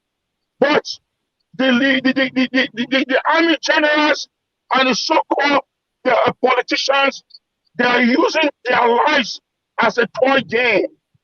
They are playing games with their lives. They are killing our young militants. It's so painful. It's so painful, Kachi. I don't want to go more to this because it becomes so personal. You know, if Kachi is not in Nigeria, or Tommy Bunk in Nigeria, but Kachi is still there, I don't want to do that. You know. How do you know Kachi is still there? Anyways, thank you so much, Engineer Ken, for that amazing contribution right there. Thank you. Thank you, Engineer Ken. I want to quickly give a shout out to the amazing people on the comment section. I can see we have loads of people and loads of comments. As I see these comments, I hope so often I don't like this broadcast. So guys, please, if you're yet to like this broadcast, please help me to like and share this broadcast. So this amazing contribution, like what Engineer Ken just said, so the message can keep spreading like wildfire. So guys, help me to like and share if you're yet to do so. I want to say thank you to the amazing panelists I have here. I can see Midwest people right there. Mr. John, Mr. Chooks, Mr. CM, I see you right there. Thank you so much for being here with me. Engineer Ken 29ja, Mr. Murray, Pansat, I see you right there. Thank you for being here with me, Pansat. I see Vine Maxwell. I see you guys. Oh, my Esquire was here earlier. Thank you guys so much for being here with me. I appreciate you all. To the amazing viewers, man, you guys are amazing. Thank you guys so much for always being here for us to do this every other day. Now, straight to the comment section. I can see Jacob Obedience right there. Chimobi Uzoho. I see you, Uki Ebo. I see you, BTV Ninja. Omaris Corner. Should I enter comment section? I see you right there. Peter Okunda. Yeah, I can see you right there. No Sakar. I see you right there. Thank you so much for being there. Kachi Echem. My name is Kachi Echem. Thank you so much for being in the mommy of all mommy diaspora. I see you right there. My Fulani brother, ALAL. I see you right there. Thank you so much for being here with me. I appreciate you guys. You guys have been amazing to me, amazing to the Ninja World family. Victor Smart, I see you. Thank you so much for being here. Johnson Emmanuel, I see you right there. Don, I see you. BTV Ninja. Lawrence, I see you right there. Thank you so much for being here. I appreciate you guys. I appreciate you. Trust me, without you guys, there's no Ninja World. So we appreciate you, your time, your efforts coming out here, taking time out of your busy schedule to always be here with us. I appreciate you. I do not take your love and encouragement for granted. I see Gerard Loba. I see you right there. Thank you so much for being here. Raf Annie, thank you earlier for the super sticker. Guys, support us.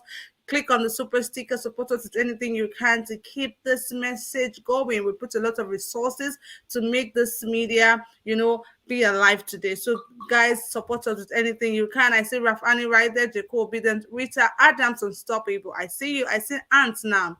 Thank you so much for being here. Samuel Oloka, thank you. Thank you, guys. Thank you. Uwabo Felix, I see you right there. So, guys, I'm going to go straight to Mr. 29ja. Mr. 29ja, good evening to you. Happy New Month. Thank you for joining me today. Please go ahead and make your contributions. Good evening, Kechi. Happy New Month. What are the main areas of discussion today? I did look into we're talking about Dr. Abati, right? He attacked what's it called now? Wike, because Wike was criticizing him over the interview they had with Atiku, saying that he didn't ask the right questions, he didn't do his job pretty well. So that is one. We also have the issue of the Nigerian that was killed in Italy. We have that one right there. And the monarch in Taraba was killed. He was killed and his son, and we were told that he was coming out from a security meeting. They went for a meeting to talk about how they're going to secure the state even better, and he was killed. Himself and his son, they were killed. So now my question to you is, do you think that Dr. Abati didn't do a good job? Do you think he was biased? Because a lot of people are throwing tantrums at him right now, saying that he was biased. And why didn't Atiku come to the studio for that interview? Why did they have to go meet him where he was to conduct that interview? From what I can observe, because I just saw Reuben's response to Wike, clearly he seems to be someone that is also on his own higher horse while accusing Wike of the same thing. As a professional journalist, and this is the thing we do, we have such hubris. We talk about ourselves so much, like, oh, Wike can't tell me what to do, and he cannot educate me. I've been in this job for just what is that? What is that? What is the importance of that? Haven't you seen Trump call all kinds of journalists all kinds of names, fake news and all the rest?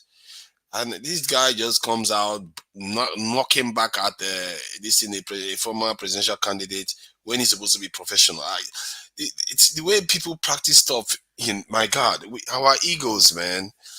Wike at least his ego is for something that he wanted to do for people, that he believed he wanted to do for people, and that is something that is really, really surprising that this not degenerated to this point.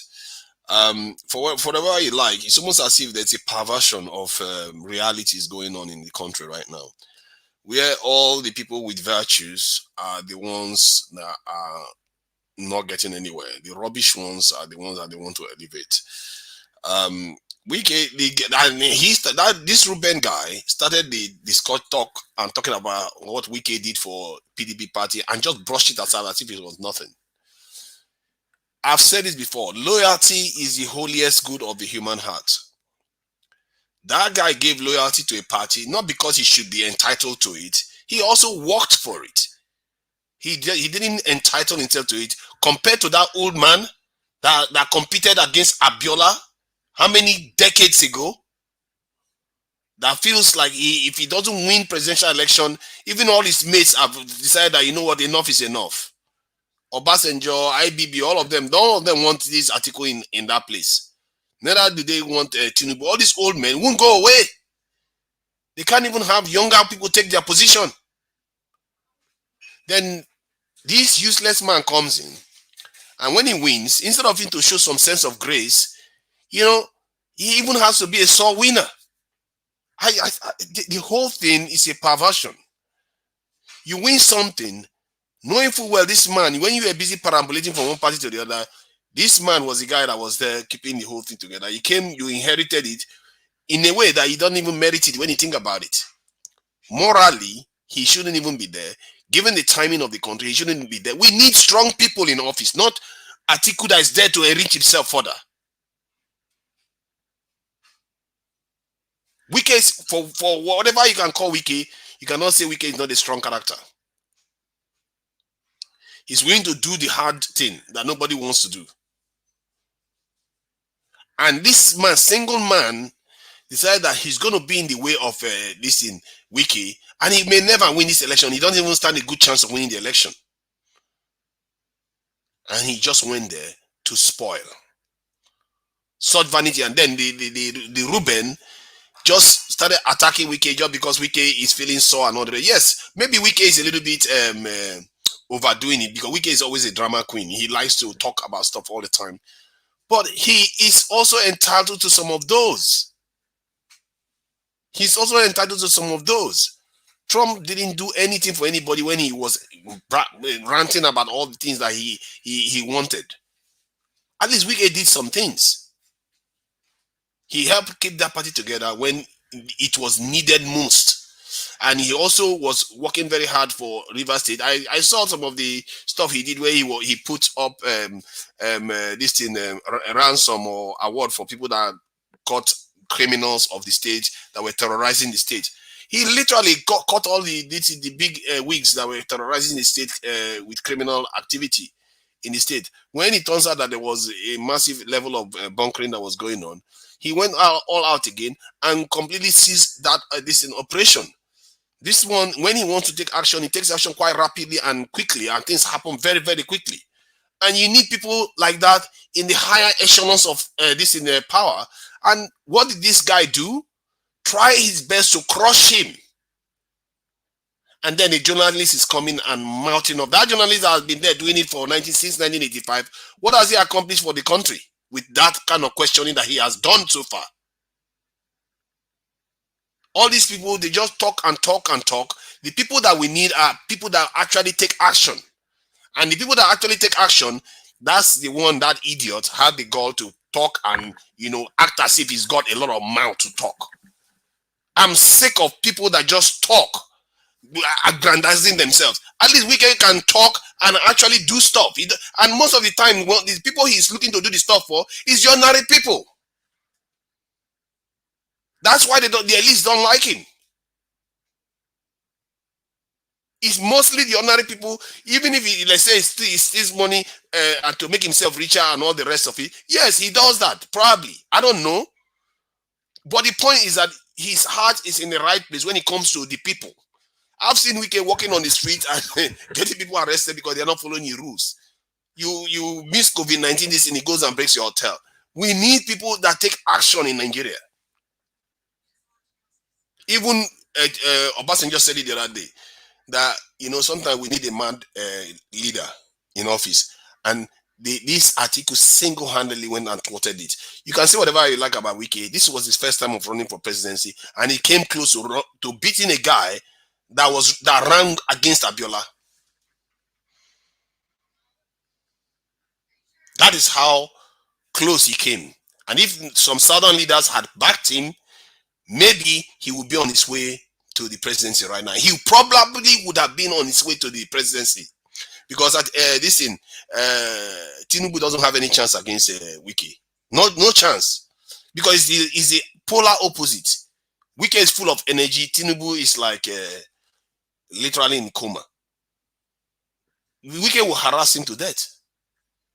And that's why I think Wike would have won the election and would have been a very, very strong president for the country. Crazy or not, we need strength in office. Look at the useless leaders that we have now running around everywhere, traveling overseas, taking off because terrorists are looking for people to attack. Like as if terrorists care about getting the leader. Terrorists don't care about getting leaders. These terrorists, they are here to cause chaos. They know they cannot take over the country. You think terrorists think that they are going to rule Nigeria? They don't think they are going to rule Nigeria. They know full well they are not going to rule Nigeria. They are just sowing chaos. While they are sowing chaos, Nigeria will never develop. And our people will still running overseas and getting killed in public daylight in the streets.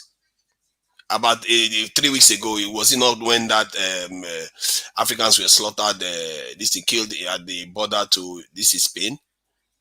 Our people perish and suffer due to weakness. We tolerate too much weakness, and I'm sick to the stomach, and I am just sick of it. With all these people that just talk and aggrandize themselves, I really don't like it. So what? If you ask me, if we can say those things to him, so what? Brush it aside and move on. If we can accuse you of being partial, brush it aside and move on. You come outside as a professional journalist. You rarely see that in Nigeria, actually. A professional journalist come out and start insulting a politician as if both of you are on the same category. You are the professional. You forgot? The other guy may be Agbero.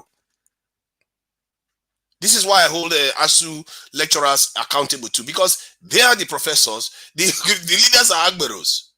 Because that kind of person, all kinds of people make it to become presidents. You don't have to have a professional degree. You don't have to have a PhD.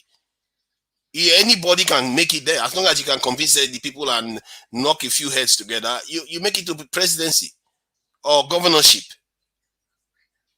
You are a professional is supposed to hold himself as a professional, not talk. And the way I saw him speak today, he sounded like some of all those journalists that were hunting Donald Trump, that were on his back looking to destroy him. And if you compare Wike to Donald Trump, Wike is a gentle guy. He's doing all the right things. Donald Trump is talking about grabbing people in all kinds of different places and saying that they should ban all Muslims and all the rest of it. This one, all he's saying is that he wants to fight for the people. He wants to do things that are going to favor the people. He's going to deal with terrorism. He's going to add some kind of strength to the presidency. And suddenly, if you look at somebody like Wike, his attitude is that he sticks to what he believes in. That's why he stayed in that party. That's why he's probably still there. Personally, if I was him, I would have just, taken a backseat, watch the whole car crash happen. Because I don't see Atiku winning. But Wike, that's not his style. Personally, if I'm going to have one criticism for Wike, is that maybe this is time to take a backseat. Your supporters know who you are already. Let Atiku have his time. He has been trying to have his time since Abiola. Now his odds are even slimmer to get anywhere with whatever plan he's got. He's just wasted so much time and so much space because PDP would have gotten the presidency back with Wike there. But that is that anyway. On insecurity, this problem will keep haunting us. I think somebody was talking about how great Nigerian soldiers were. Nigerian soldiers were great given that they were basically coming out of colonial control, and their agreement with the previous colonizers were still in place, and the effects of the plan that they had for us had not really kicking in, and we were never secure. Nigeria has never one day been secure. Till today, Ghana is not secure, but they have peace right now, don't they?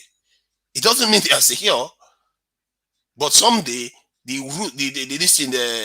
piper will come for his share if they don't fix that. Because Ghana is almost like Nigeria. They have 15,000 soldiers for 30-something million people. Can you imagine if Nigeria went to war? Nigerian refugees want to go to Ghana from Lagos with 15,000 soldiers at the border.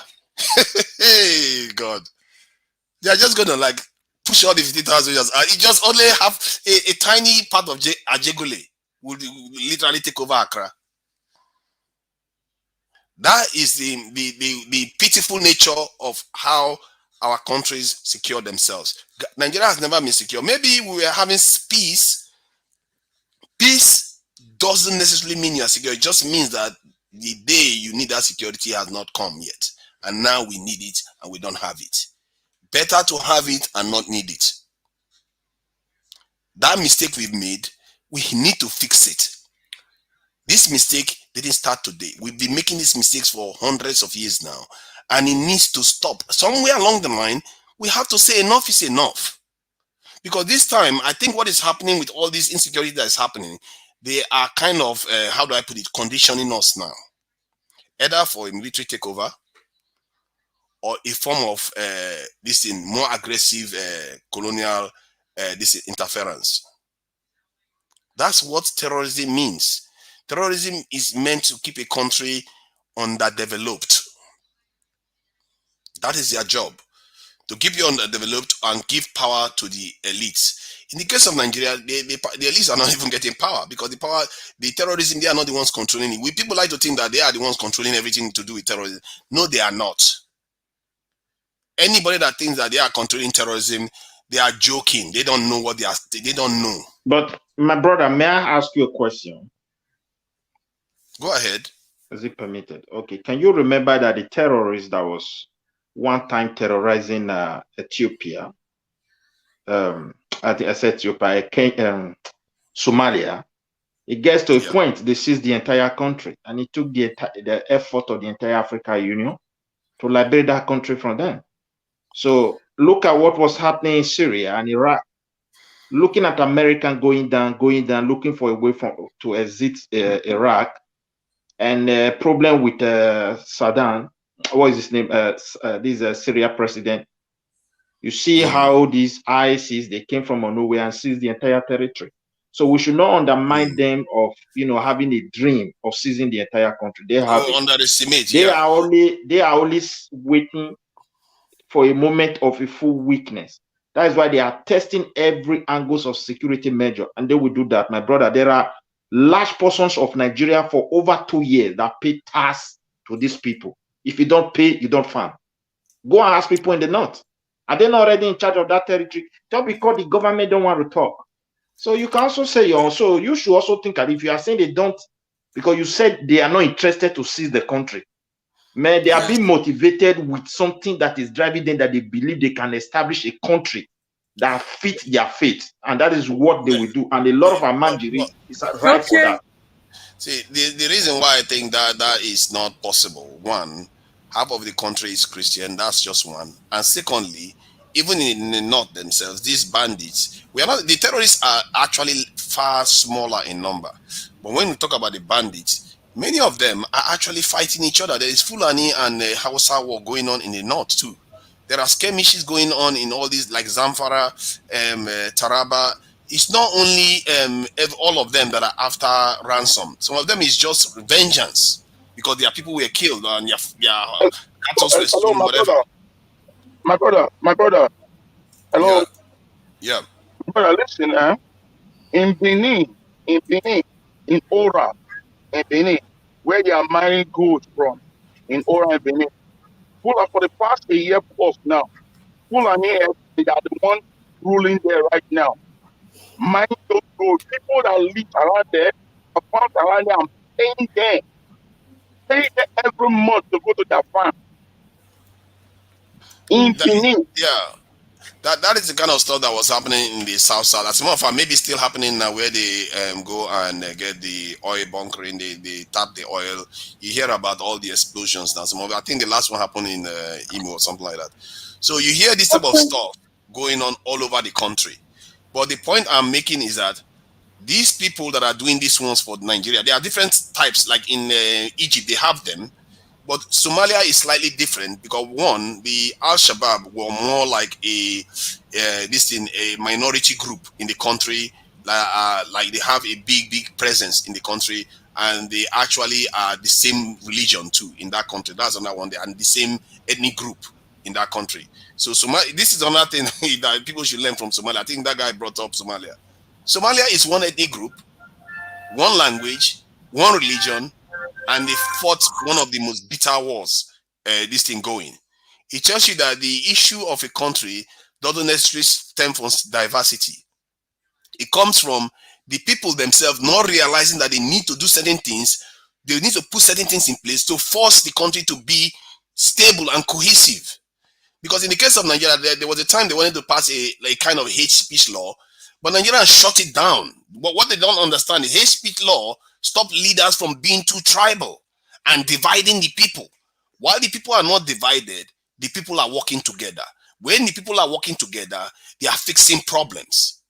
But when you keep allowing division to be happening all the time, it's almost like these laws are meant to unite us, but Nigerians kick against them because some elites tell them that, oh no, this stuff is not going to be good for you. Brother, please, you are talking to educators. I don't understand. You said Nigeria was trying to pass a law, hate speech law. Yes, about 2 years ago. Can you elaborate on it a little bit so that we understand what you are trying to say? Okay, the hate speech law was supposed to penalize people that use tribal and religious and all this ethnic stuff to divide people. And it was so strict that I think they said that if you did something and it results in the death of some other person, you could die. So that is how strong. May I ask you a question now? Someone read Sharia law. It became no, guys, we're going to come back to everybody pretty soon. Mr. Midwest people, please. We still have like 3 people that have not said anything yet, please. So guys, please. Okay. Mr. Tunanja, please round up. Thank you. Let me round up. Thank you. So in the end, we have to make our peace with the fact that we can fix these problems just today, I will be very quick with this one. We saw a video in, I think somewhere in Delta or Edo State, where Sapele Road or something, they blocked the road, that they didn't fix it. I think Obaseki was supposed to fix that road, and somehow he didn't do it. And it occurred to me that if you look at the population of that state, they could do it by just having 1,000 naira every month, donate 1,000. They could fix that road very quickly. Why are these common sense things not being done? This is the thing that Nigerians really, there are so many easy things to be done that we don't do because we are not organized. Thank you. All right, thank you so much, Mr. Tunanja. For that, I'm going to go straight to Mr. Pansat. Mr. Pansat, please, our time's already fast spent. Thank you very much. Good evening to you, sir. And hello to everybody on the panel. Could you hear me very well? Loud and clear. Awesome.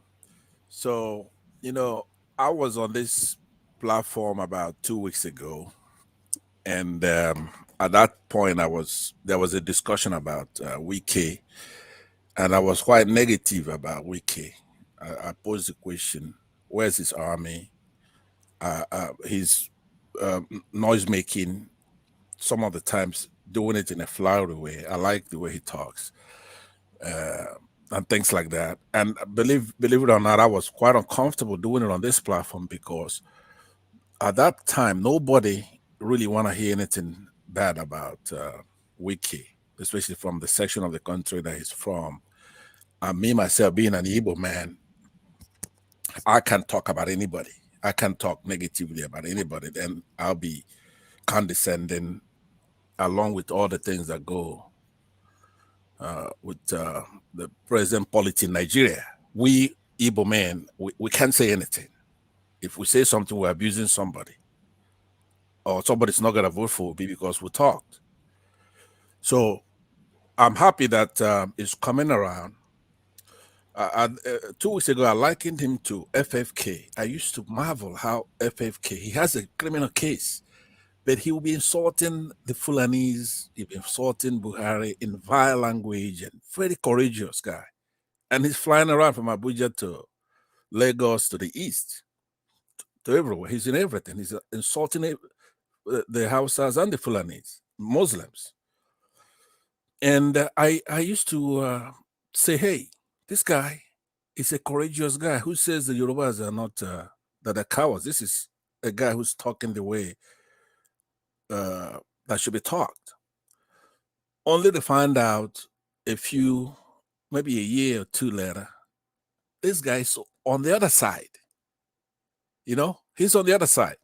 He's quite welcome over there. They sing songs for him. He's friendly with governors who are both Fulani and Muslims. And there's nothing wrong with that, but I'm just saying that we have to give the Fulanis a little bit more credit. Everything I'm going to preface between now and the next couple of minutes is what I said a couple of weeks ago. So I'm going to come to today in a little bit. So I use that analogy, and I also said the same thing about Showere. I said, look, Showere during Jonathan's time used to, hide and come into the country. He never kind of landed at the airport. He was sneaking into the country with Jonathan, a civilian, from his section from our section of the country, Southerner. He's not violent. Why is Showere doing that? But we all love Showere, and we knew he was trying to dig in and find out those who are corrupt in our country. So he's gonna step on some toes. But Showere's activities from then till now has been one that, if I, as a thinking person, I'm going that, look, this guy, he's got a case with the Buhari administration, but he's very strong when he's talking to them. He's belligerent, even at the courthouse. He's just brave. Where's he getting that strength? Okay, something doesn't add up. When it comes time to, like this OB movement, he is most caustic critic of that kind of progress. When it comes to Jonathan, he was very caustic against, he couldn't pick between Jonathan and Buhari. At the best, he says that he was neutral. PDP and APC, he couldn't choose between the two. So I say all that to say this. For students of history, I mean literature, Wike is a cunning fella.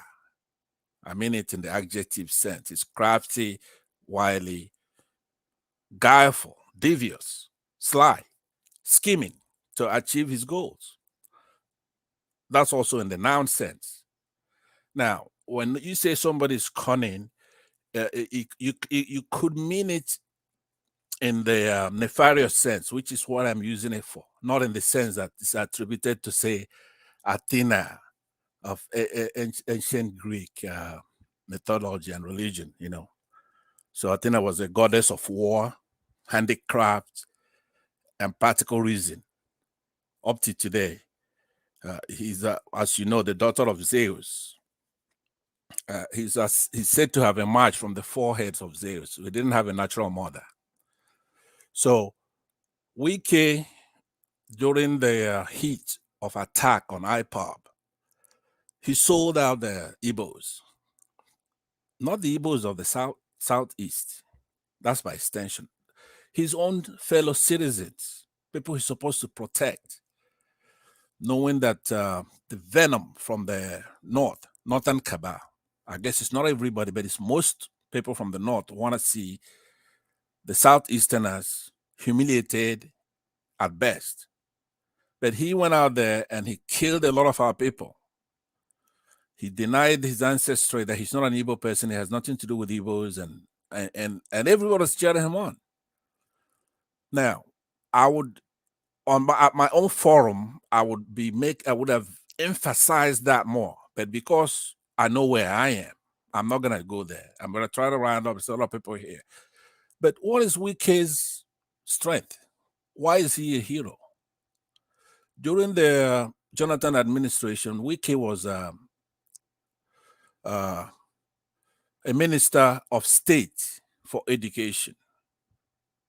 During that time, the Chibok incident happened. That was a monumental thing. Remember, there were almost 300, I think it's 290 or more, of our girls kidnapped by Muslims in the north that go with other hyphens. Okay, they may be fundamentalist Muslims, they may be whatever, I don't know. But I know that it's, I look at it as a Muslim thing against Christians and education. So Wike was advised by Wike that a month prior, that 3 Wike officials were killed, that they don't want to conduct an examination in that forum at Chibok, at the secondary school there. So Shetima, who is now at Tinubu's vice presidential candidate, assured Wike that they're going to provide extra security. Wike, according to 2 weeks ago when I brought out this anecdote, they told me that Wike wrote a note protesting that. He's not a supporter of that thing. But anyway, they had an examination there, and terrorists, Muslims, came there and captured 200 and something, almost 300 Christians, girls who were in school. Up to today, there's been claims of a few of them recovered here and there. They're nowhere to be found. What did Wike do? I was making the case that I don't think he did enough. Because if I was there and something like that happened, I would have made trouble. Not only would I have resigned, I would have gone to the United Nations, I would have gone everywhere on earth to show and expose Shetima and his terrorism. Because I'm an insider. All right. So because I have so many things to say on Wike, I'll leave that at that. You think about it. You go ahead and Google it and search your own conscience if what he did there was sufficient. I say he did not. So Okay.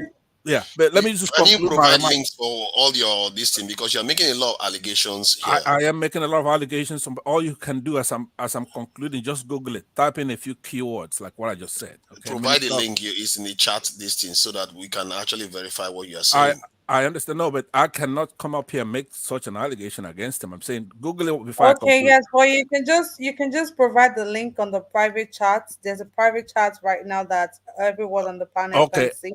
okay, I So will do just that provide the after link right as there. I conclude. I would then do that because I'll still sit around to listen to other people speak. So, All right, thank you. no, I'm not done. I have to conclude. Just give me a minute to conclude, please. Okay, Is that okay? that's fine. Please go ahead. All right.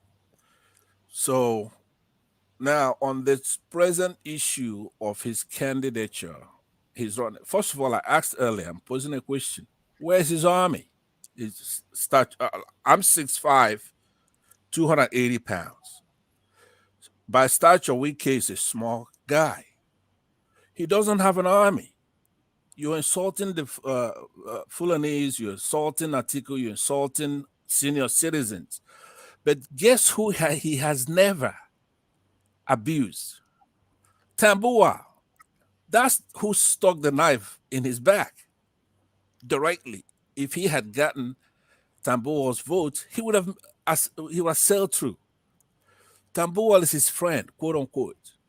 The prior election, I guess, was 2019. He supported Tambua, gave him a lot of money from the state, from the southern state. Tambua stuck him in the back. He comes out angry, abusing every one of our senior citizens, but he will never talk to Tambua because Tambua will bite back. Wike is a coward. He's making all the noise. Okay, so I'm not gonna go into the aesthetics of it or strength. It's not somebody who makes a lot of noise. In America, they say you speak softly and you carry a big stick.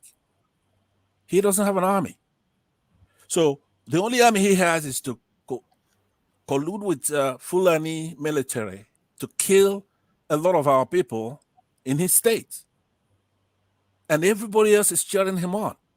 When you talk, you can't talk because you're an Igbo man.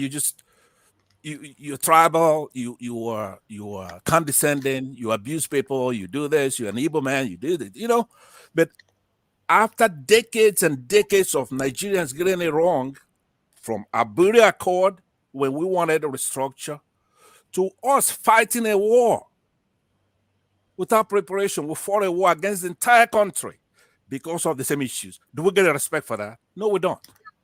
So I'll conclude. It's rather unfair to rush through. I will conclude, but I'll go on and provide you guys with a certain. Yes, please do link. that on the private chat.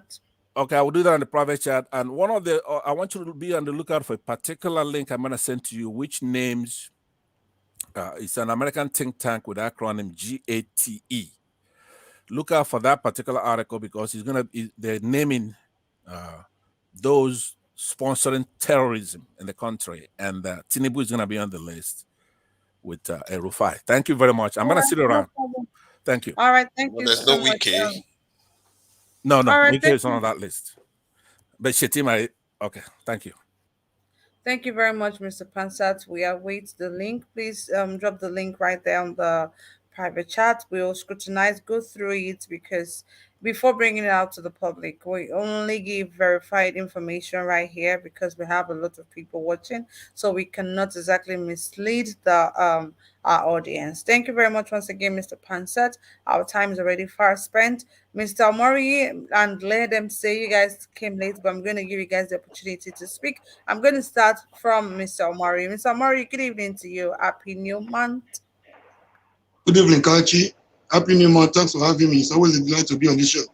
Yeah, same here. Yeah, my greetings to my fellow panelists and our viewers, our esteemed viewers across the globe. Thank you for giving me opportunity to share my views. I was on and off. I was coming in intermittently because of my network fluctuations. Yeah, listen to people. When people were praising Wike to high heavens, I'm not an enemy of Wike.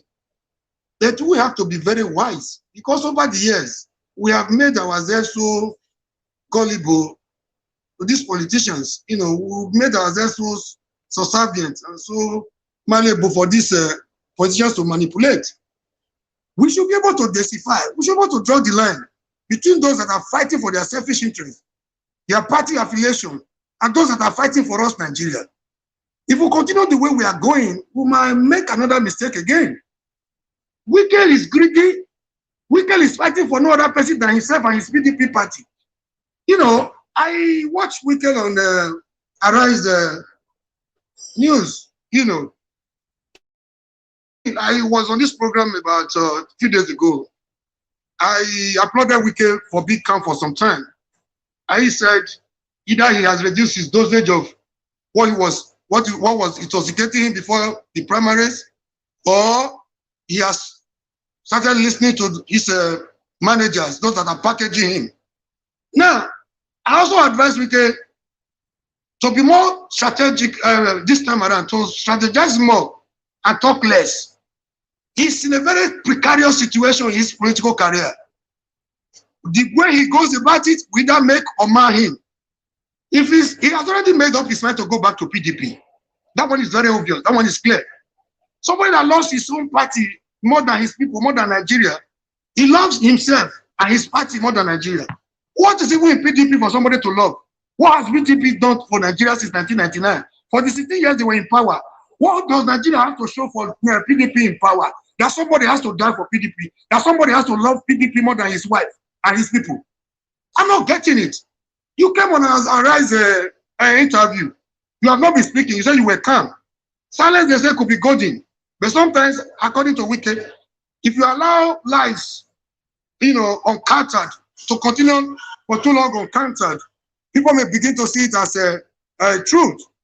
But it was wise he came to counter it. But on that day, he didn't say nothing. All he was saying is that Atiku came to lie. I started Wike to debunk the lies. Oh, on so grand, he lied. We are 7-man committee set up before your primaries to look into, 37-man committee set up to look into your zoning arrangement. Why did you, what was the outcome of the zoning committee? Do they not say it's the turn of the South? Why did you continue? After somebody single-handedly jettisoned that thing, you thought it was coming to the South. When it comes to the South, even when it came to the South, for Christ's sake, was it supposed to be the turn of the South? I'm from South. I'm a Wike. I'm from the same region with Wike. But must he come to South after the 6 years of Jonathan? Is that fair? He who wants equity must come with a clean hand. When people are fighting for their selfish interests and personal aggrandizement, we must be able to spot them out, not coming here to support them out of sentiment and their necessary emotions. So, you wanted to outsmart everybody. If Atiku would not be in the picture, if it comes to South, you're already fighting the likes of Obi and Co. You wanted to maneuver everybody. You went as far as removing your national chairman, Secondus, which is Secondus from office, when his tenure was not yet over. You wanted to bully everybody to submission. You were intimidating Obaseki. You were insulting Okowa. You were still Udo Emmanuel. You wanted to intimidate everybody so that if the note was not on the ballot, you will intimidate everybody to getting the ticket. Now that you have faith to get the ticket, you vow to us. You vow, you vow that you were not going for vice presidency. When you wasted Port Harcourt's money, Rivers' money, and you could not smart the Fulani masters, the likes of Atiku and Co. They are smarted you in terms of spending the dollars. Now, you suddenly wanted the vice presidency slot, which you vow never to go for. I mean, who is deceiving who?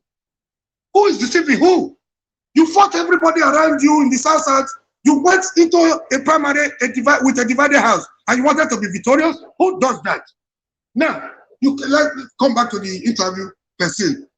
Abati, we already discussed on this show that those things were, the interview, if you look at it, was not live.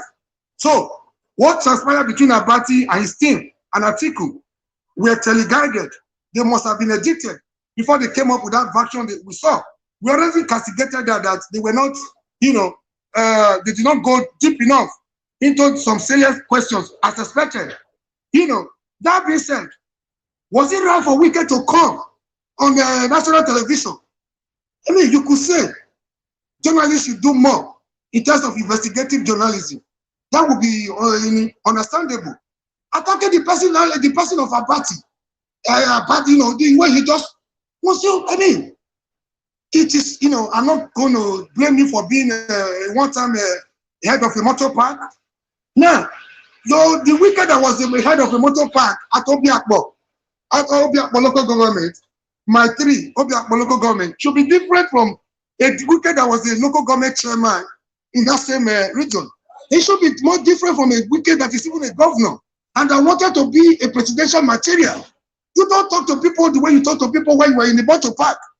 So you came with name calling. You called that Abati personally. That was a personal attack on Abati. You singled out, you spotted Abati out. So were you waiting for Abati not to respond? So Abati responded to you by telling you were given about 15 to 20 minutes to debunk the said lies. You said Atiku lied. From beginning to the end, you didn't say nothing. You were mumbling from one point to the other. How did you lie? You could not tell us. You ended up by telling us you are coming back to address Nigerians. We are not waiting for you, Wike. You have made up your mind to reconcile with your PDP and Fulani masters. But I have one advice for you. If you feel you are so committed to PDP that you cannot leave PDP, I want to let you know that the substance, the cruise of PDP, the mainstream in PDP has left you long time ago.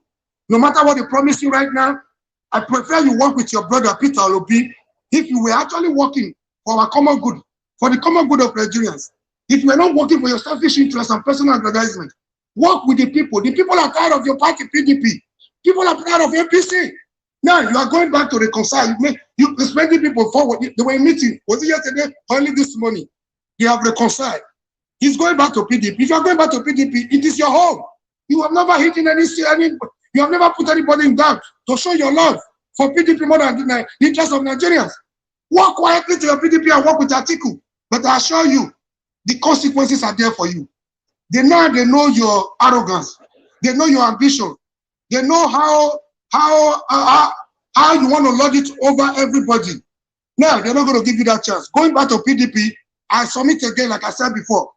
At a point, I saw at the speed at which he was moving, I said on this platform, I said he needed to apply some caution. He needed to apply some brakes. That Wike was going to crash land. I think it's still in one of our videos. He crash landed. I wasn't referring to his private jet. I wasn't referring to his vehicle. I was referring to his unguided and unimaginable speed at which he was going. He crash landed.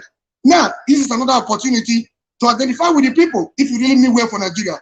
Once again, Nigerians are tired of your PDP for 16 years. And we are even more tired of APC for the past 7 or 8 years.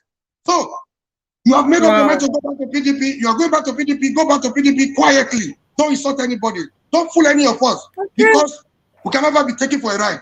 Who does Wike think he is? Thank you very much. Question for Mori. Wow. Thank you, Mr. Mori. It's always amazing to have you here, man. You spoke just now with.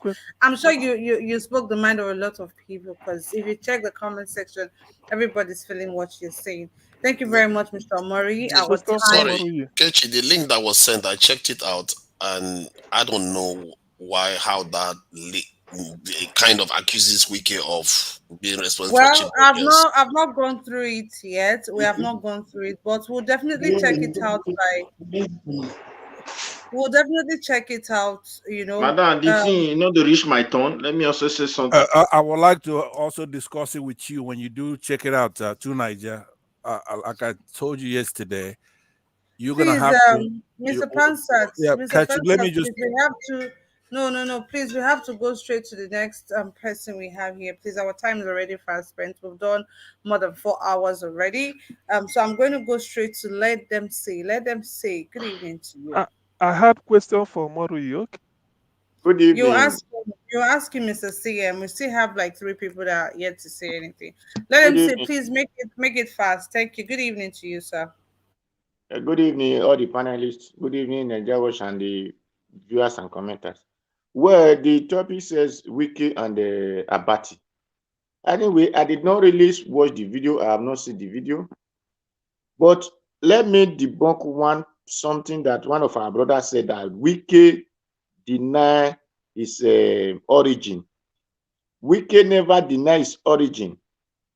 So if Wike we are defending or whatever he did in his state, doesn't mean that he denies his origin.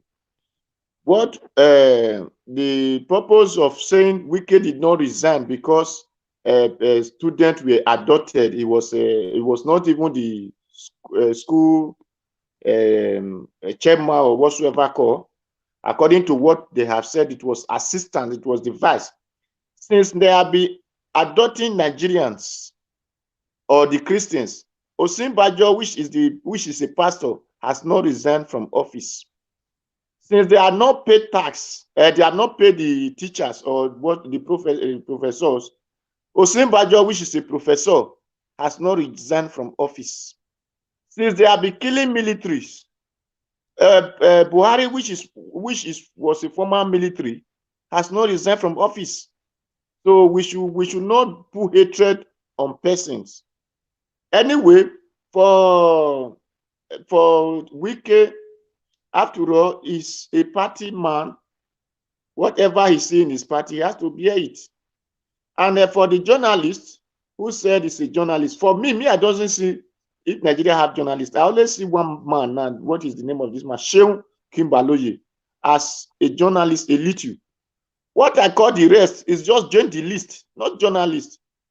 A journalist that cannot talk truth, a journalist that are afraid, always want to cover the mouth of the public and side one or two criminals. Those people called journalists. Do we not have life of CNN and BBC who show the way something is going, whether good or bad? Presently, do we have that in Nigeria? Can any journalist, those who they are calling themselves journalists in Nigeria, both to do those things? So when people are saying journalists, 50 years journalists, they are not journalists. They are just journalists. So people should not see those ones that cannot talk truth, that are afraid to ask questions the way they're supposed to go and put solution before people and call them journalists. Please, we should know the way those we call journalists and those we call journalists. So Wike is a PDP man. I did not even advise Wike to leave his party. Whether the party, when two persons go to fight, one must win. So whether the party were zoned to, they make a meeting and said should be zoned to SAT, and they now refuse to do it, it's still their party. So when their party is not doing well, it is them that need to know that their party are not doing well for Nigerians. So that they should not put their party in order that we do well for Nigerians. So if they feel the party is for Nigerians that are ready to work in the land of Nigerians and do everything that the Nigerians need, so they have to remain. Like the country I am now, I have not seen that one person leave this party today and went to the other party. If not shame PDP, Atiku supposed not to get that party ticket, because Atiku was APC, he was PDP, he formed AC, he become APC, he come to PDP, he go back to APC, he come back to PDP. If not shameless people, would they allow such person to even to pick ticket, neither to say they is going out for the distance? So the thing is that we Nigerians have not know what we are doing. I find that people were talking of security. The insecurity you are facing today, someone said this group like Somalia or whatever we are defending, not like Somalia. My brother, the problem we are having insecurity, it is our own people ignorance. Because Buhari cannot step people to bring out their gun, their day gun that he used to hunt, and not allow his own people to carry gun and begin to disturb our mother from farm, disturb our sister from going to market, disturb our brother from going to school, our children from going to school. And we all quiet and say it is federal government. Which federal government? Is Nigeria even a country? Is Nigeria not come and steal? So the whole people supposed to be on the streets. Look at Sri Lanka. What Nigeria is facing is Sri Lanka face half of it. Do they not drive their president out? I see this thing. Yes, I said these things that day, that it is set of soldiers that are killing the other set of soldiers, which is the Fulani soldiers are killing the Nigerian soldiers, which we, the South, the East, the North, and the West. These Fulani who came to come and trade with the North, now stay there and not killing our own people, and we are clapping and say it is where it is sponsored by the Western, or it was no. Let us say the truth. It was not sponsored by the Western. That is why I love Nnamdi Kanu. I'm a person, I always support Nnamdi Kanu, because if Nigerian soldier can go to Kenya and bring Nnamdi Kanu, go to Nnamdi Kanu house and shoot people, go to Igboho house and drove Igboho and kill people, then the people that are killing the soldiers in the same country, you mean since 8 years or more than 8 years now, they are unable to catch those people, and they are even proud. As in my Facebook, I sent about 2 video today where the people are not trying to come out and say no, we were victims. They were not victims at all. The truth is, those ones that are claiming victim is that they see that Buhari is about to leave office, so they have to come and claim innocent before us. That no, we are victims of it. That is right. They are nothing like them victims. They are, a time is about to end. If a soldier man can say that these people who were killing Nigeria, raping Nigeria, destroying Nigeria, can become president of Nigeria tomorrow. If we Nigeria, if we that is real Nigeria, we are human enough, won't that person be in jail today? You will open your mouth and say people that are killing us can become our president, and we leave that person to be a soldier. So it is because we are happy then killing our people. If not, everybody will have been in the street. We will have forget that we have farm. We will have forget that we have market. We will have forget that we are hungry at all. We will have forget that rain is falling. All of us will have been in it. And second of this thing, the reason that the Nota people, you should understand that it is the Fulani that have been ruling Nigeria in the military or in this. So they are doing this. By the time it gets what they will say, the civilian could not rule themselves. So let us take over again. Who is still going to take over in military? Is it not the same Fulani? So these are strategies of all those things. Then yesterday they make meeting. Before you know, they will say bring money. Where are they going to get the money? Is it not from the Niger Delta? So all these are strategies to either eat you, suppress you, make you to fear them. That is what they are doing. It is we that is sleeping, because they have woke up 1,000 years ago. We are still sleeping, and that is why we are saying Nigeria is one, and leave them. It's federal government. Is this? If federal government can tell you bring your gun, I could not tell his brother bring your AK-47. He tell you bring your day gun. Could not tell his brother bring your AK-47. My brother, all of us supposed to have rockets, not even barrel, or to talk of AK-47. All of us supposed to have rockets. By the time when they see all those things, everything will have been in peace today. Nobody will have able to come to your place to say, if you have rocket, I have rocket. Will you not be afraid to come to my house? So Wike or Abati is not really the problem. I know that Wike is anxious in 2 things. Because me, I hate when Wike come out to contest. I was very angry because it was the stamp of the Easterners. Let all of us support the Easterners. But Wike wanted to overload himself over the Southern people. So that is what affects him. That is why even if it is crying from nothing tomorrow, because I know it's my Benin brother, but I will not care, because he refused to respect agreement. So, but Abati, if he call himself a journalist, I did not see him as a journalist. I always see him as join the list, because I have never seen him attacking those criminals the way which they call their government, the way journalists supposed to be doing. So it is only Okimbaloyi now that can say I am a journalist. Then we will agree that is a journalist. Thank you and God bless you. Thank you very much. Richard, come be join the list again. Thank you very much. Our time is already fast spent. Thank you guys for participating today. Thank you to the amazing panelists, Mr. Jordan, Mr. Akim. Let them say, Mr. Murray, Mr. Let Go, Pansat, Su Naija, CM, Midwest people. Umayas Kana was here earlier. Ijila Asamuta was here. Asamuta Bright was also here earlier. Thank you guys so much for being here with me. I appreciate you guys. Ninja Watch family, I appreciate you guys. If you've not subscribed, please do so. If you're yet to like and share, please like and share this broadcast, so this amazing comments, your wonderful ideas and suggestions will spread like wildfire, so more people can come here and see the good work we do here. Support us, support our channel, support Ninja Watch. Like I said, a lot of resources go into this, so guys, support us with anything you can. Thank you so much. Thank you. God bless you. Guy Omalele, I see you right there. I see Osanyan when Monday or Morodio. I see you right there, Jacob Obedient Gerald. I see you, Lawrence. I see you right there. Thank you so much to the amazing people in the comment section. I see John Job right there. I see Guy Onwalele. I see you right there. The mommy of all. I see you. AL. I see you. I see Essie Love right there. Joseph Orji. I see you. Kachi HM. I see you. I see you guys. Thank you all so much for being here with me today. Amazing viewers watching me from all over the world. You guys are amazing. You guys are wonderful. Thank you so much for taking time out of your busy schedules to always come here to talk about what is affecting you and I in the country, Nigeria. Thank you guys so much. So that being said, I'm going to give one minute each to everyone here to make their final submission. Thank you guys. I'm going to start. Excuse me, please. Before the 1 minute, would it be Who proper is speaking? it's Pansat. I wanted to know, I was challenged to provide some links. I provided 3 or 4 links for the... Yeah, we're yet to go through them. You know, Mr. Tunaja already talked about that's why I it. was asking, as a point of order, would it be at least proper to acknowledge that I have provided the links? It's up to you then.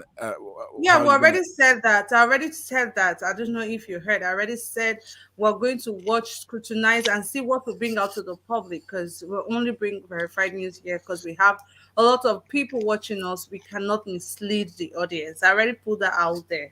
So. Right, but if and from what I've read, it doesn't support your allegations. I'm sorry. Excuse me? Mr. Tunaja, thank you. It doesn't support your allegations from what I've read. It's not it. It's there. There are 4 links. So when you say yes, I read all of them. I'm telling you, I go through all of them. They were the same stories. Okay, and I'm telling you that have a discussion on that then, please, Kachi. It doesn't. If anything, he was the one.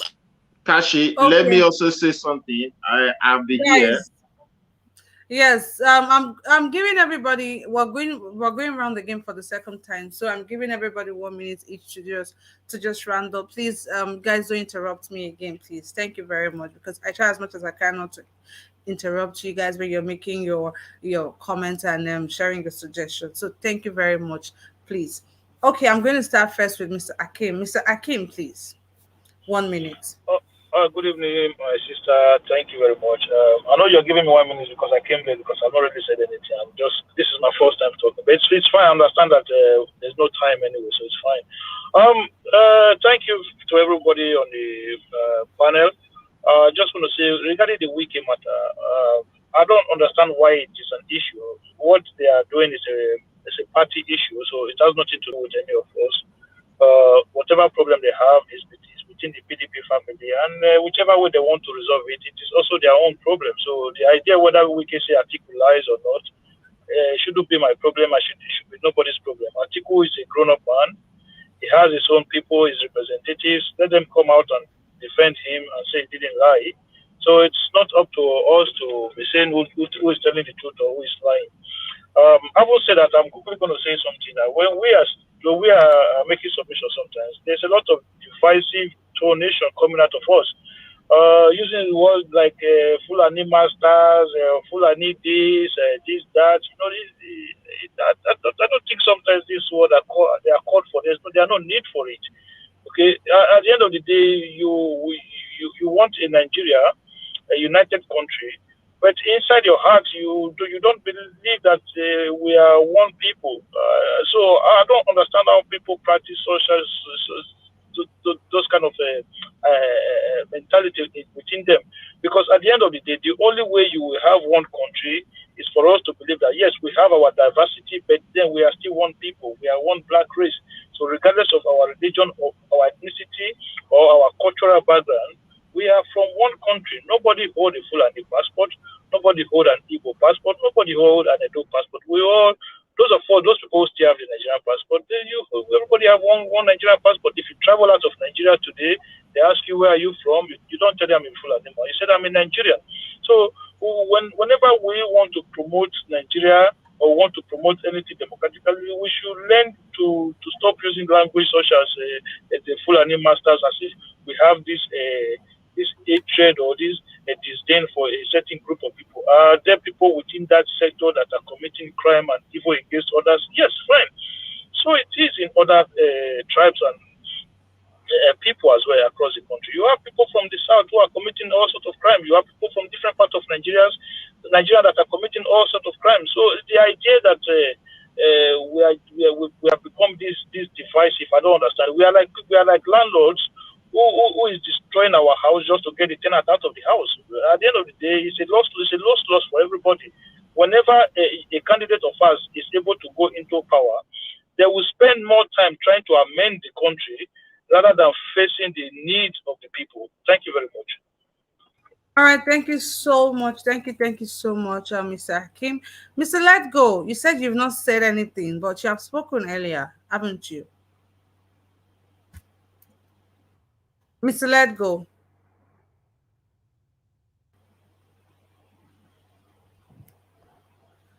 Okay, Mr. Let Go, we cannot hear you, Mr. Let Go. I'm going to go straight to Midwest people. Midwest people, please. Your 1 minute starts now.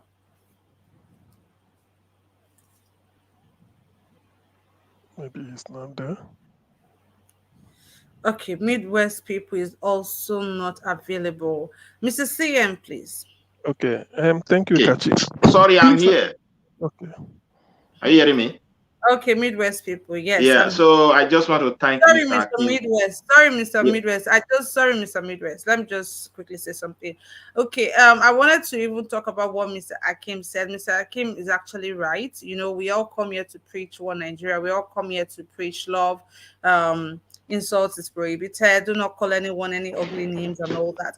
Guys, I want us to try and understand that we have a lot of people watching us. We have a lot of people learning, getting themselves more educated. I, for one, come here every day to learn from you guys. So let's try as much as we can to, you know, not call ugly names. Let's try as much as we can to come here and give verified information. Let's not say what we're not very sure of, because we have a lot of people watching us, and we still have undecisive, you know, Nigerian youth or Nigerian people. We still have people that are yet to decide. So we should, you know, put our energy so much on talking about the things, the reasons why we have to vote for this person, give reasons why we shouldn't vote for this party or that party. So guys, please, no ugly names. Let's try as much as we can to give verified information for every time we come out here to speak.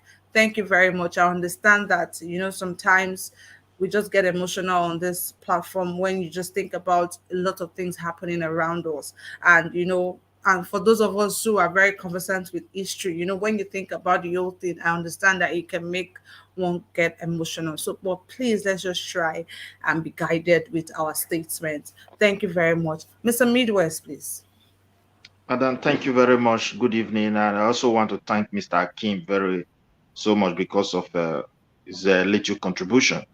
You know, we are in a platform where we stand to see a change to our country, and we should be ready to address ourselves with things that can unite us as people, and not things that can divide us. Because what I understand is very clear. Every Nigerians have suffered a taste of bitterness since even before since the arrival of the colonial masters, since independence. Everyone have one thing or the other. And we should not be trying to play victim. We are the only one that was hurt. We are the only one. So those kind of things doesn't help. Because me as an Edo person, if I want to relate on history, what my ancestors have suffered, perhaps in the hands of other Nigerians, which people don't talk about, maybe you will not like the truth. So at the end, we'll get more divided. But I pray that anybody who we elect or the person of our choice now, we are, you know, campaigning for Peter Obi, he will see Nigeria problem from a different angle, from the root cause, and look for a way to galvanize Nigeria together so that we all can put our heads together and start solving this problem. So this is my wish, and we should be careful on how we accuse people here. Like saying Wike was saying he went and started killing Igbo in Port Harcourt. That is lie, 100% lie. The people who caused the problem, they said they want to challenge Nigeria government in a state that never belongs to them. A governor is there, and it's not only your tribe. Take, for example, an Edoma in Port Harcourt start taking the life of Urobo people in Port Harcourt. Urobo people are going to fight back, and the state will collapse. So no governor will sit down and watch that. So we don't want those kind of accusation here anymore. Let us people put it aside. We should see ourselves as one. We should governize, mind the way we even calling all these bandit, the Fulani terrorists. Kidnapping has been there even before these people came, and we have to be only what I hate is that the president turned blind eyes, believing his people must rule, and that is why everything collapsed. You cannot use a Sharia person to come and head the Ministry of Justice. So these are all wrong appointees, and that's what we are suffering from. And Could I respond to this guy right here, please? All right, thank you. I have to respond to that. Thank you, Mr. Medias. No, Mr. Pansat is going to get can I contribute, please? Mr. Pansat, I'm from Edo State. I'm from Benin. Forget about history. If you go there and I start talking my own, you will not love it.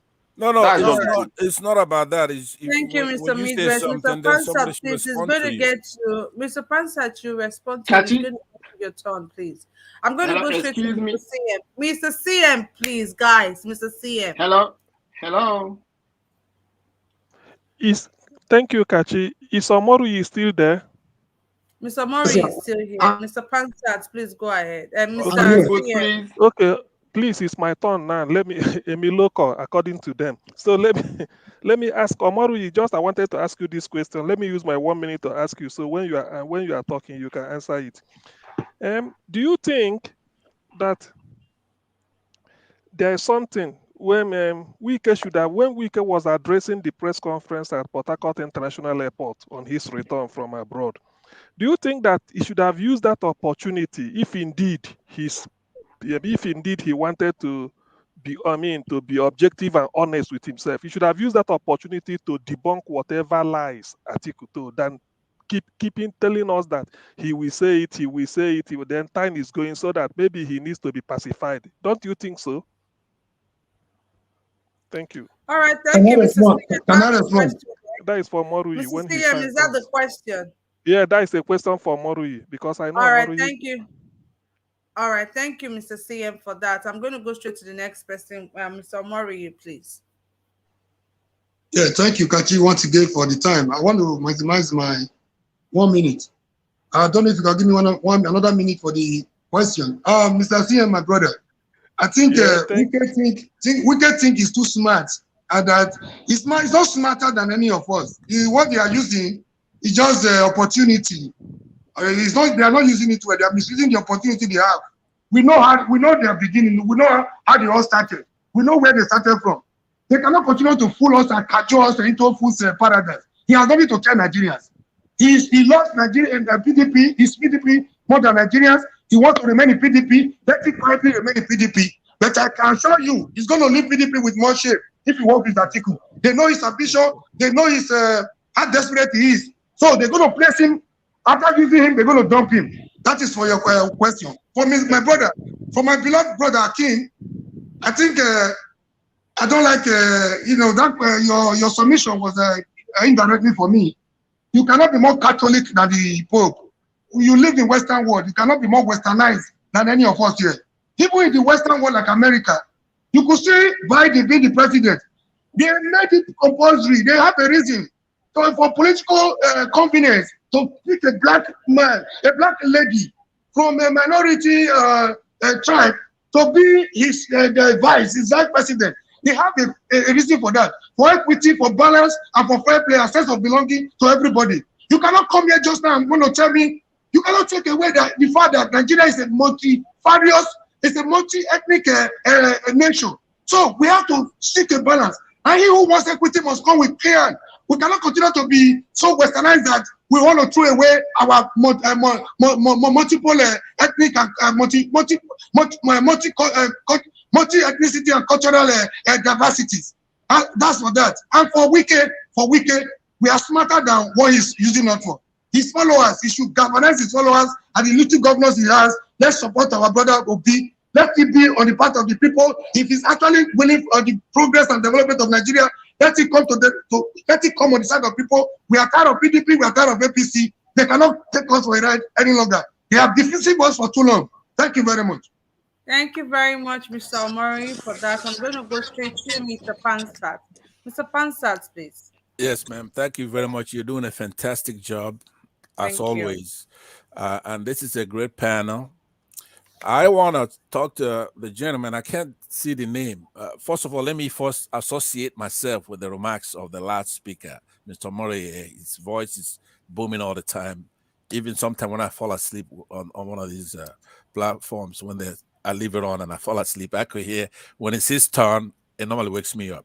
But let me go. Let me go straight to the point of. There's 2 points I want to make. Number one, look, everybody. We love Wike, the way he talks and it's speaking truth to power. Those kind of traits, I have no qualms with that. All right, but there are like the last guy that said, "Look, I'm from Edo State, and I could go toe to toe with you on that." You couldn't be supporting Obi if it's not because of what Obi is doing, what he's capable of doing, how he's going to bring our country out of where we are. Okay, so you support Obi for that, not because he's Igbo or if I'm speaking. I don't care about all that. As far as I'm not gonna give up my fight to make sure that anybody who killed our people, right from the Civil War till today, at some point is gonna count for it. If they're innocent, they're innocent, but it's just not gonna be something that's gonna go away. If Wike is innocent, he's innocent, but if it's not, he's gonna answer for those debts. Those are okay. Let me ask you a question. I want to ask you a question now. Why I tell you to stop it? It's my when the Brifers soldiers step to Midwest region, the gun they brought, do they point it upon the Benin people and people who were living in that place before they capture the place? I'm not here. So don't bring tribal something here. If you start it, you will provoke people. My friend, be quiet. You answer that now. I don't have to. Those guns and weapons that they use to invade Midwest region, do they point it upon the people? Mr. Midwest. He's out of order. Mr. Midwest. Mr. Pansat. Who will not pay for that? That is the question. Who will not pay for that? If it is your, you can talk. Yeah, you're out of order, my friend. Mr. Pansat. When Igbo man was appointed to become the governor of the Midwest region, and the people they killed, who will pay for? Mr. Pansat, please go ahead. So, like I was saying, anybody who did any killing, including Buhari and others, they're gonna have to answer for it. We're not all of us are out now. But for the purposes of our discussion, I didn't even get to talk about the interview that's got Wike all riled up. Okay, I wanted to talk about Abati, and that's it. But maybe I do it another time. But right now, I have already described Wike as cunning. The whole time that he's been doing the proper things and saying the right things, he's setting himself up to gain from that, which is to be emerged as a nominee for the People's Democratic Party. Because any right-thinking person, a hero from our side, South, Christian, would you sit there and let Atiku come in there and win that election? I mean, it's not fair. Then when do we benefit from Wike's lion status? When do we benefit from? Here is Obi struggling to emerge. He's not supporting that. When is he going to support that? So for those of, how could you be an obedient and you put up with Wike's antics? When are you going to gain from his stand? Never. Now, 2 weeks ago, I'll conclude by this saying this. How I will know somebody from River State is such a macho man is if you could stop them from coming to take that oil. He's not stopping them from taking that oil. They give him a little bit to build roads and do this and do that. And then he gives it back to them. He can't stop them from taking that oil. He doesn't have an army. So his strength is always, if he's climbing on a ladder, he's kicking those down below him who are politically marginalized like the Igbos, and then kissing up to the people with the guns, the Fulanis. That's all he is. But he's going to pay for those debts, whether you like it over there, whatever your name is, whether you like it or not, he's going to pay for that, for those killings. Brother, stop bringing Igbo. Stop bringing Igbo. Igbo is not IPOB. You are Kachi, can I IPOB. contribute? Go and do your IPOB somewhere. When you talk, people know you. Can I contribute, please? Don't bring Igbo something. It will not even help Peter Obi. Leave Peter Obi. We are Nigerians and we want to vote for him. Don't care about Don't that. bring Igbo history. Everybody have pain. If you understand me? Hold on. I ask you a simple question and you talk about that. When they invaded Midwest, those guns, do they point it upon Benin people? No, okay, let's talk about You are on a platform. Talk about that now. Let's talk about it. Hold on. Yeah. Excuse me. Can somebody contribute, please? We're not going to talk about that because we still have people who are yet to say anything. We're not going to talk about that, please, guys. Please, let's be guided here. Thank you very much. Let go, please. Can I contribute now? Mr. Let Go, please go ahead. Wow, it has been a rough day in this platform. Yeah. So what I wanted to say that I'm already tired. You know, I've been here almost. This is 4 hours 26 Mr. Let Go, minutes. haven't you said anything? You've spoken before, right? No, I have never said Serious? anything. Even, yeah, I have been, you know, like Oh my somebody, God. Oh somebody, my somebody, somebody make a statement that sometimes silence is golden, right? I think God. Omoro made, made that statement. So Oh I my have been God. listening, waiting for Mr. my Let turn. Go, I'm so sorry. Honestly, I thought you've spoken already. So sorry No, about no, that's fine. Even before Two Niger came in, I was here before the Niger Watch came in. So he was just introducing Oh, everybody. We introduced ourselves. Then I'm he so said that sorry. he will come back. But since then, people have talk, I'm so sorry. I'm so but that's sorry. I'm so fine. sorry. That's fine. That's okay. But I would say we should stick to the minutes. Like some people being given 15 minutes, 10 minutes, some people being given 1 minute, 2 minutes. It doesn't help matter. That does make some people say a lot of things, and when other people come in, they don't have enough time to say anything. So that is not really good for this platform, and we should be able to stick on the time and also stick like the other guy lefties. He do his way in a way that he will write the name of each person that is on the panelist. He followed it. But this issue of the way this program has been run today, I think to some people it's not fair. To some people it is fair. I'm just speaking Mr. from my Let mind Go, because Mr. Let it Go. affects me right now. Mr. Yeah, Let it Go, has. I actually thought you spoke because I came in the middle of the show. I got a list of people that spoke, and your name was among them. So I actually thought you spoke. So I No. apologize for that. So please go ahead and make your contributions. Yeah, no, I'm already tired. Though that's all I have to say. Because Oh, I'm sorry. if we are not gonna stick with the time, then I will limit myself for coming to this platform, because we are Nigerians and we are matured and we are all adults, so we should be able to stick with the Mr. Let time. Go. Even the journalists we are talking about, like our Rise channel, when they ask them questions, they work with the time. So we should be able to work. Time is of She essence. We just should be able apologized to to you, work please. with the time. Yeah, thank you. That's all I have to say. But the only thing I have to say is that all this argument of Abati, whatever, is not going to help anybody right now. The only thing that can help anybody, look at it. Monarch and his son was killed after they just finished doing how to guide their people, and they were murdered. That's the thing we should be talking about instead of talking about party. Party is not going to help anybody here. We should be talking about how are we going to take all these people out of the power. That's all. Thank you. Thank you, Mr. Let Go. But we have to bring everything that we have at our disposal to come here to talk at every time. It makes us more aware. And let's not forget that we're also getting educated. Some of these names, I want to believe some of these names, I want to believe a lot of people do not even know who Dr. Abati is, right? So some of these names, some of these things we talk about here exposes people to more stuff. So you might know, that doesn't mean other people know. So we come here to also get people sensitized, educated, to understand what is going on around them. So we cannot exactly stick to one thing. This is a media house. This is a news channel. We bring everything that deserves to be talked about for a better explanation tomorrow, if that actually makes any sense. But we cannot exactly stick to one thing. Please, I'm Mr. Let Go. I came in the middle of the show. I got a list of people that have spoken. Your name was among the list of people that already spoke. So I apologize for that. If you're hearing my voice, Mr. Let Go already left. If you're hearing my voice, please endeavor to join us. And Kachi, please, I want to quickly remind you something. Did you not call his name before you went to Midwest and he was not available? I'm not too sure. Was it Mr. Let Go? Yeah, I think you called Mr. Let's Go and he did not respond. Then you went to Mr. Midwest. You called him, he didn't respond. He did not respond.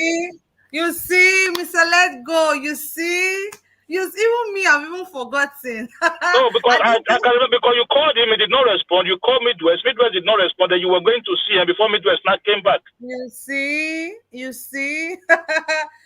Ledger, if you can hear, you see, I actually did call you, right? You see me, I've even forgotten that I called him. I forgot that I called him. So sorry, guys. You notice our work noise. We're doing a lot of things at the same time.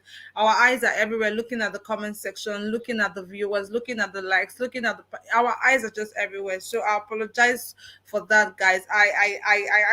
Oh my God, I'm practically blabbing right now. Anyways, I'm just gonna go straight to the next person. Mr. Let Go, I apologize for that. Sorry that you're tired. Please endeavor to join us again tomorrow, 5 p.m. Nigerian time, and I'm sure that we will not make that sort of mistake. And you were called, but you didn't answer.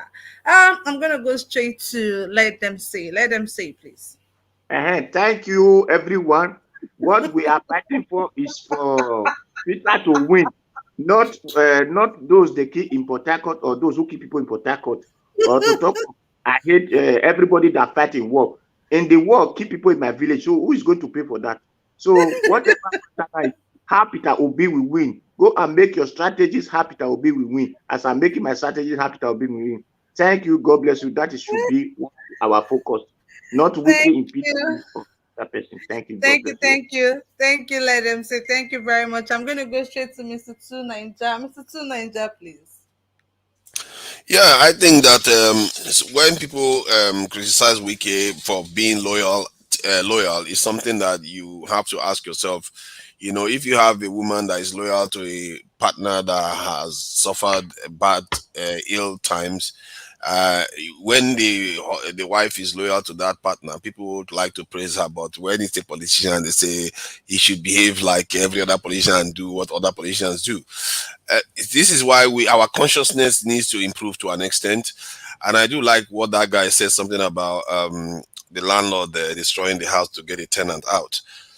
Some of us say some things about our countries that we don't know. We are heaping costs on ourselves. Like some people that talk about failed state and Nigeria is a zoo and all kinds of stuff. But it's like, why all these things you are saying?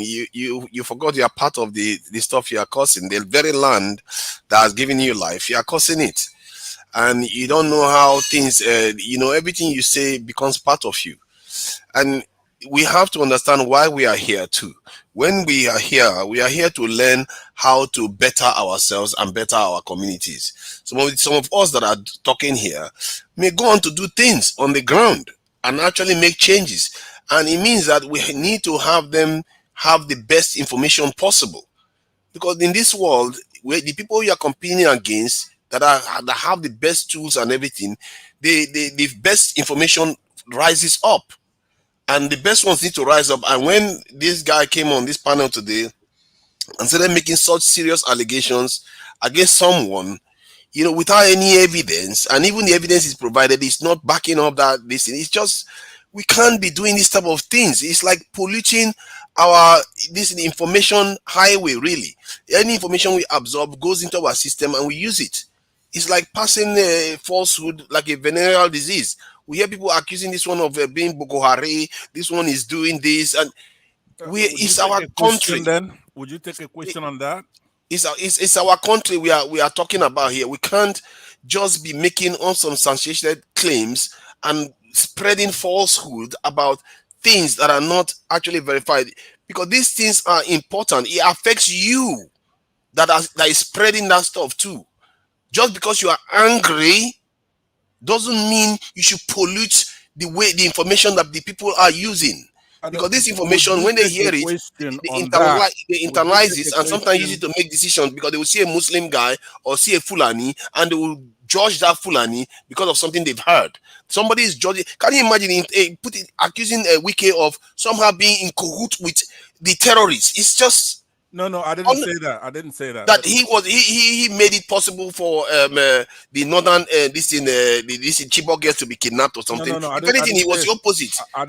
He alerted them to the problem. I didn't say that. To Niger, let me please ask you a question. Hold on. You're gonna clarify that, Mr. Panther. Mr. To Niger, you don't speaking, please. Let me just finish, because this is, I'm just making comments about fundamentals here, because why we have to understand that when you get a better information, you have to ask yourself, how do you depart from the lesser information and embrace the better one? I think people should be asking themselves that, because a lot of people are here based on feelings and trauma and things they've suffered. It's all good to have those things, but you also have to have foundations for how you can grow, because our people need to grow. Some people say it's information education we need, but that is part of it. You always have to learn to better yourself, because our polity as it is right now is very polluting. We keep saying negative things, and I noticed that a few people have been saying the right thing, saying we shouldn't be doing these things. It's not helping us. These are the things that have been hurting us. And that guy that was killed in an Italian street, nobody was asking whether he was Fulani or anybody. Nobody was even bothering to ask him whether he was Ghanaian.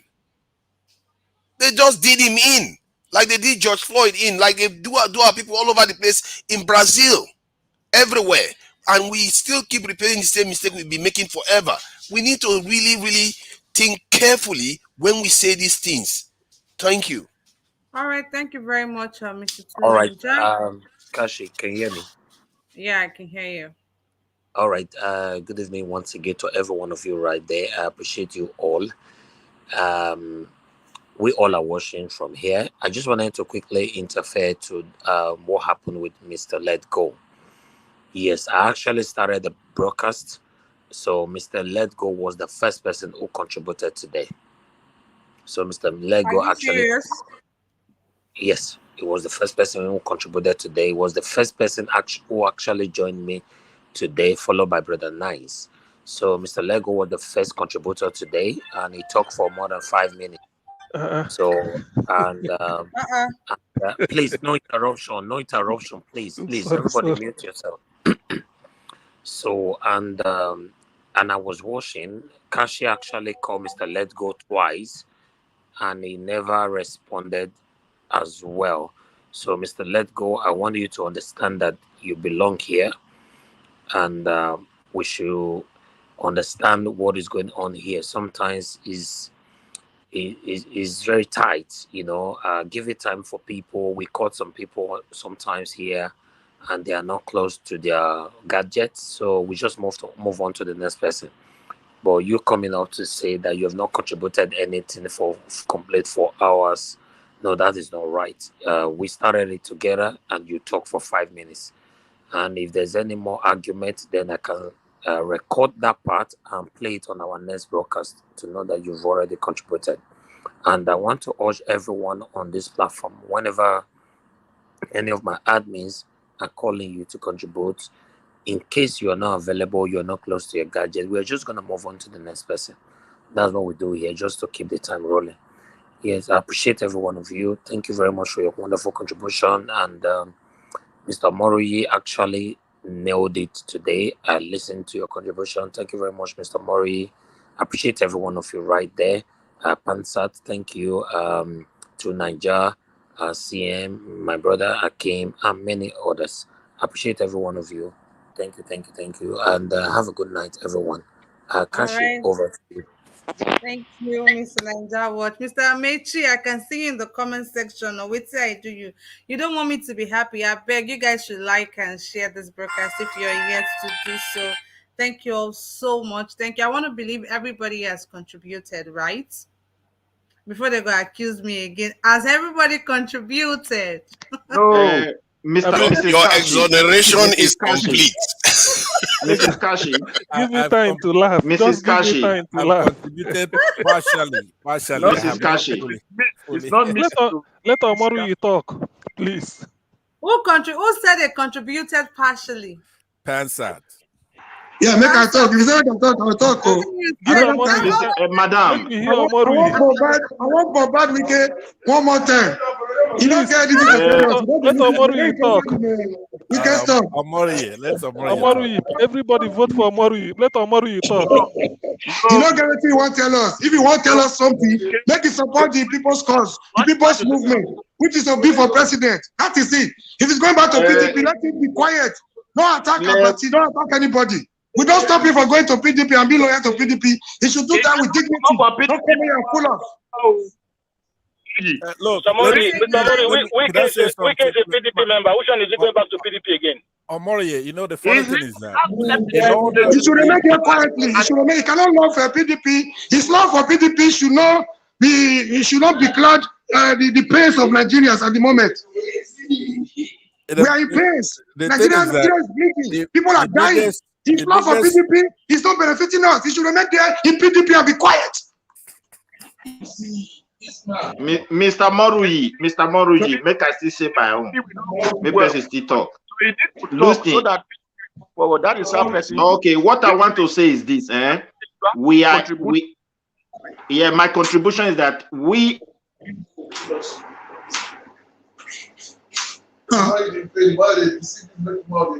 Okay, guys. All right, guys. Thank you all so much. Thank you. It has been an amazing section today.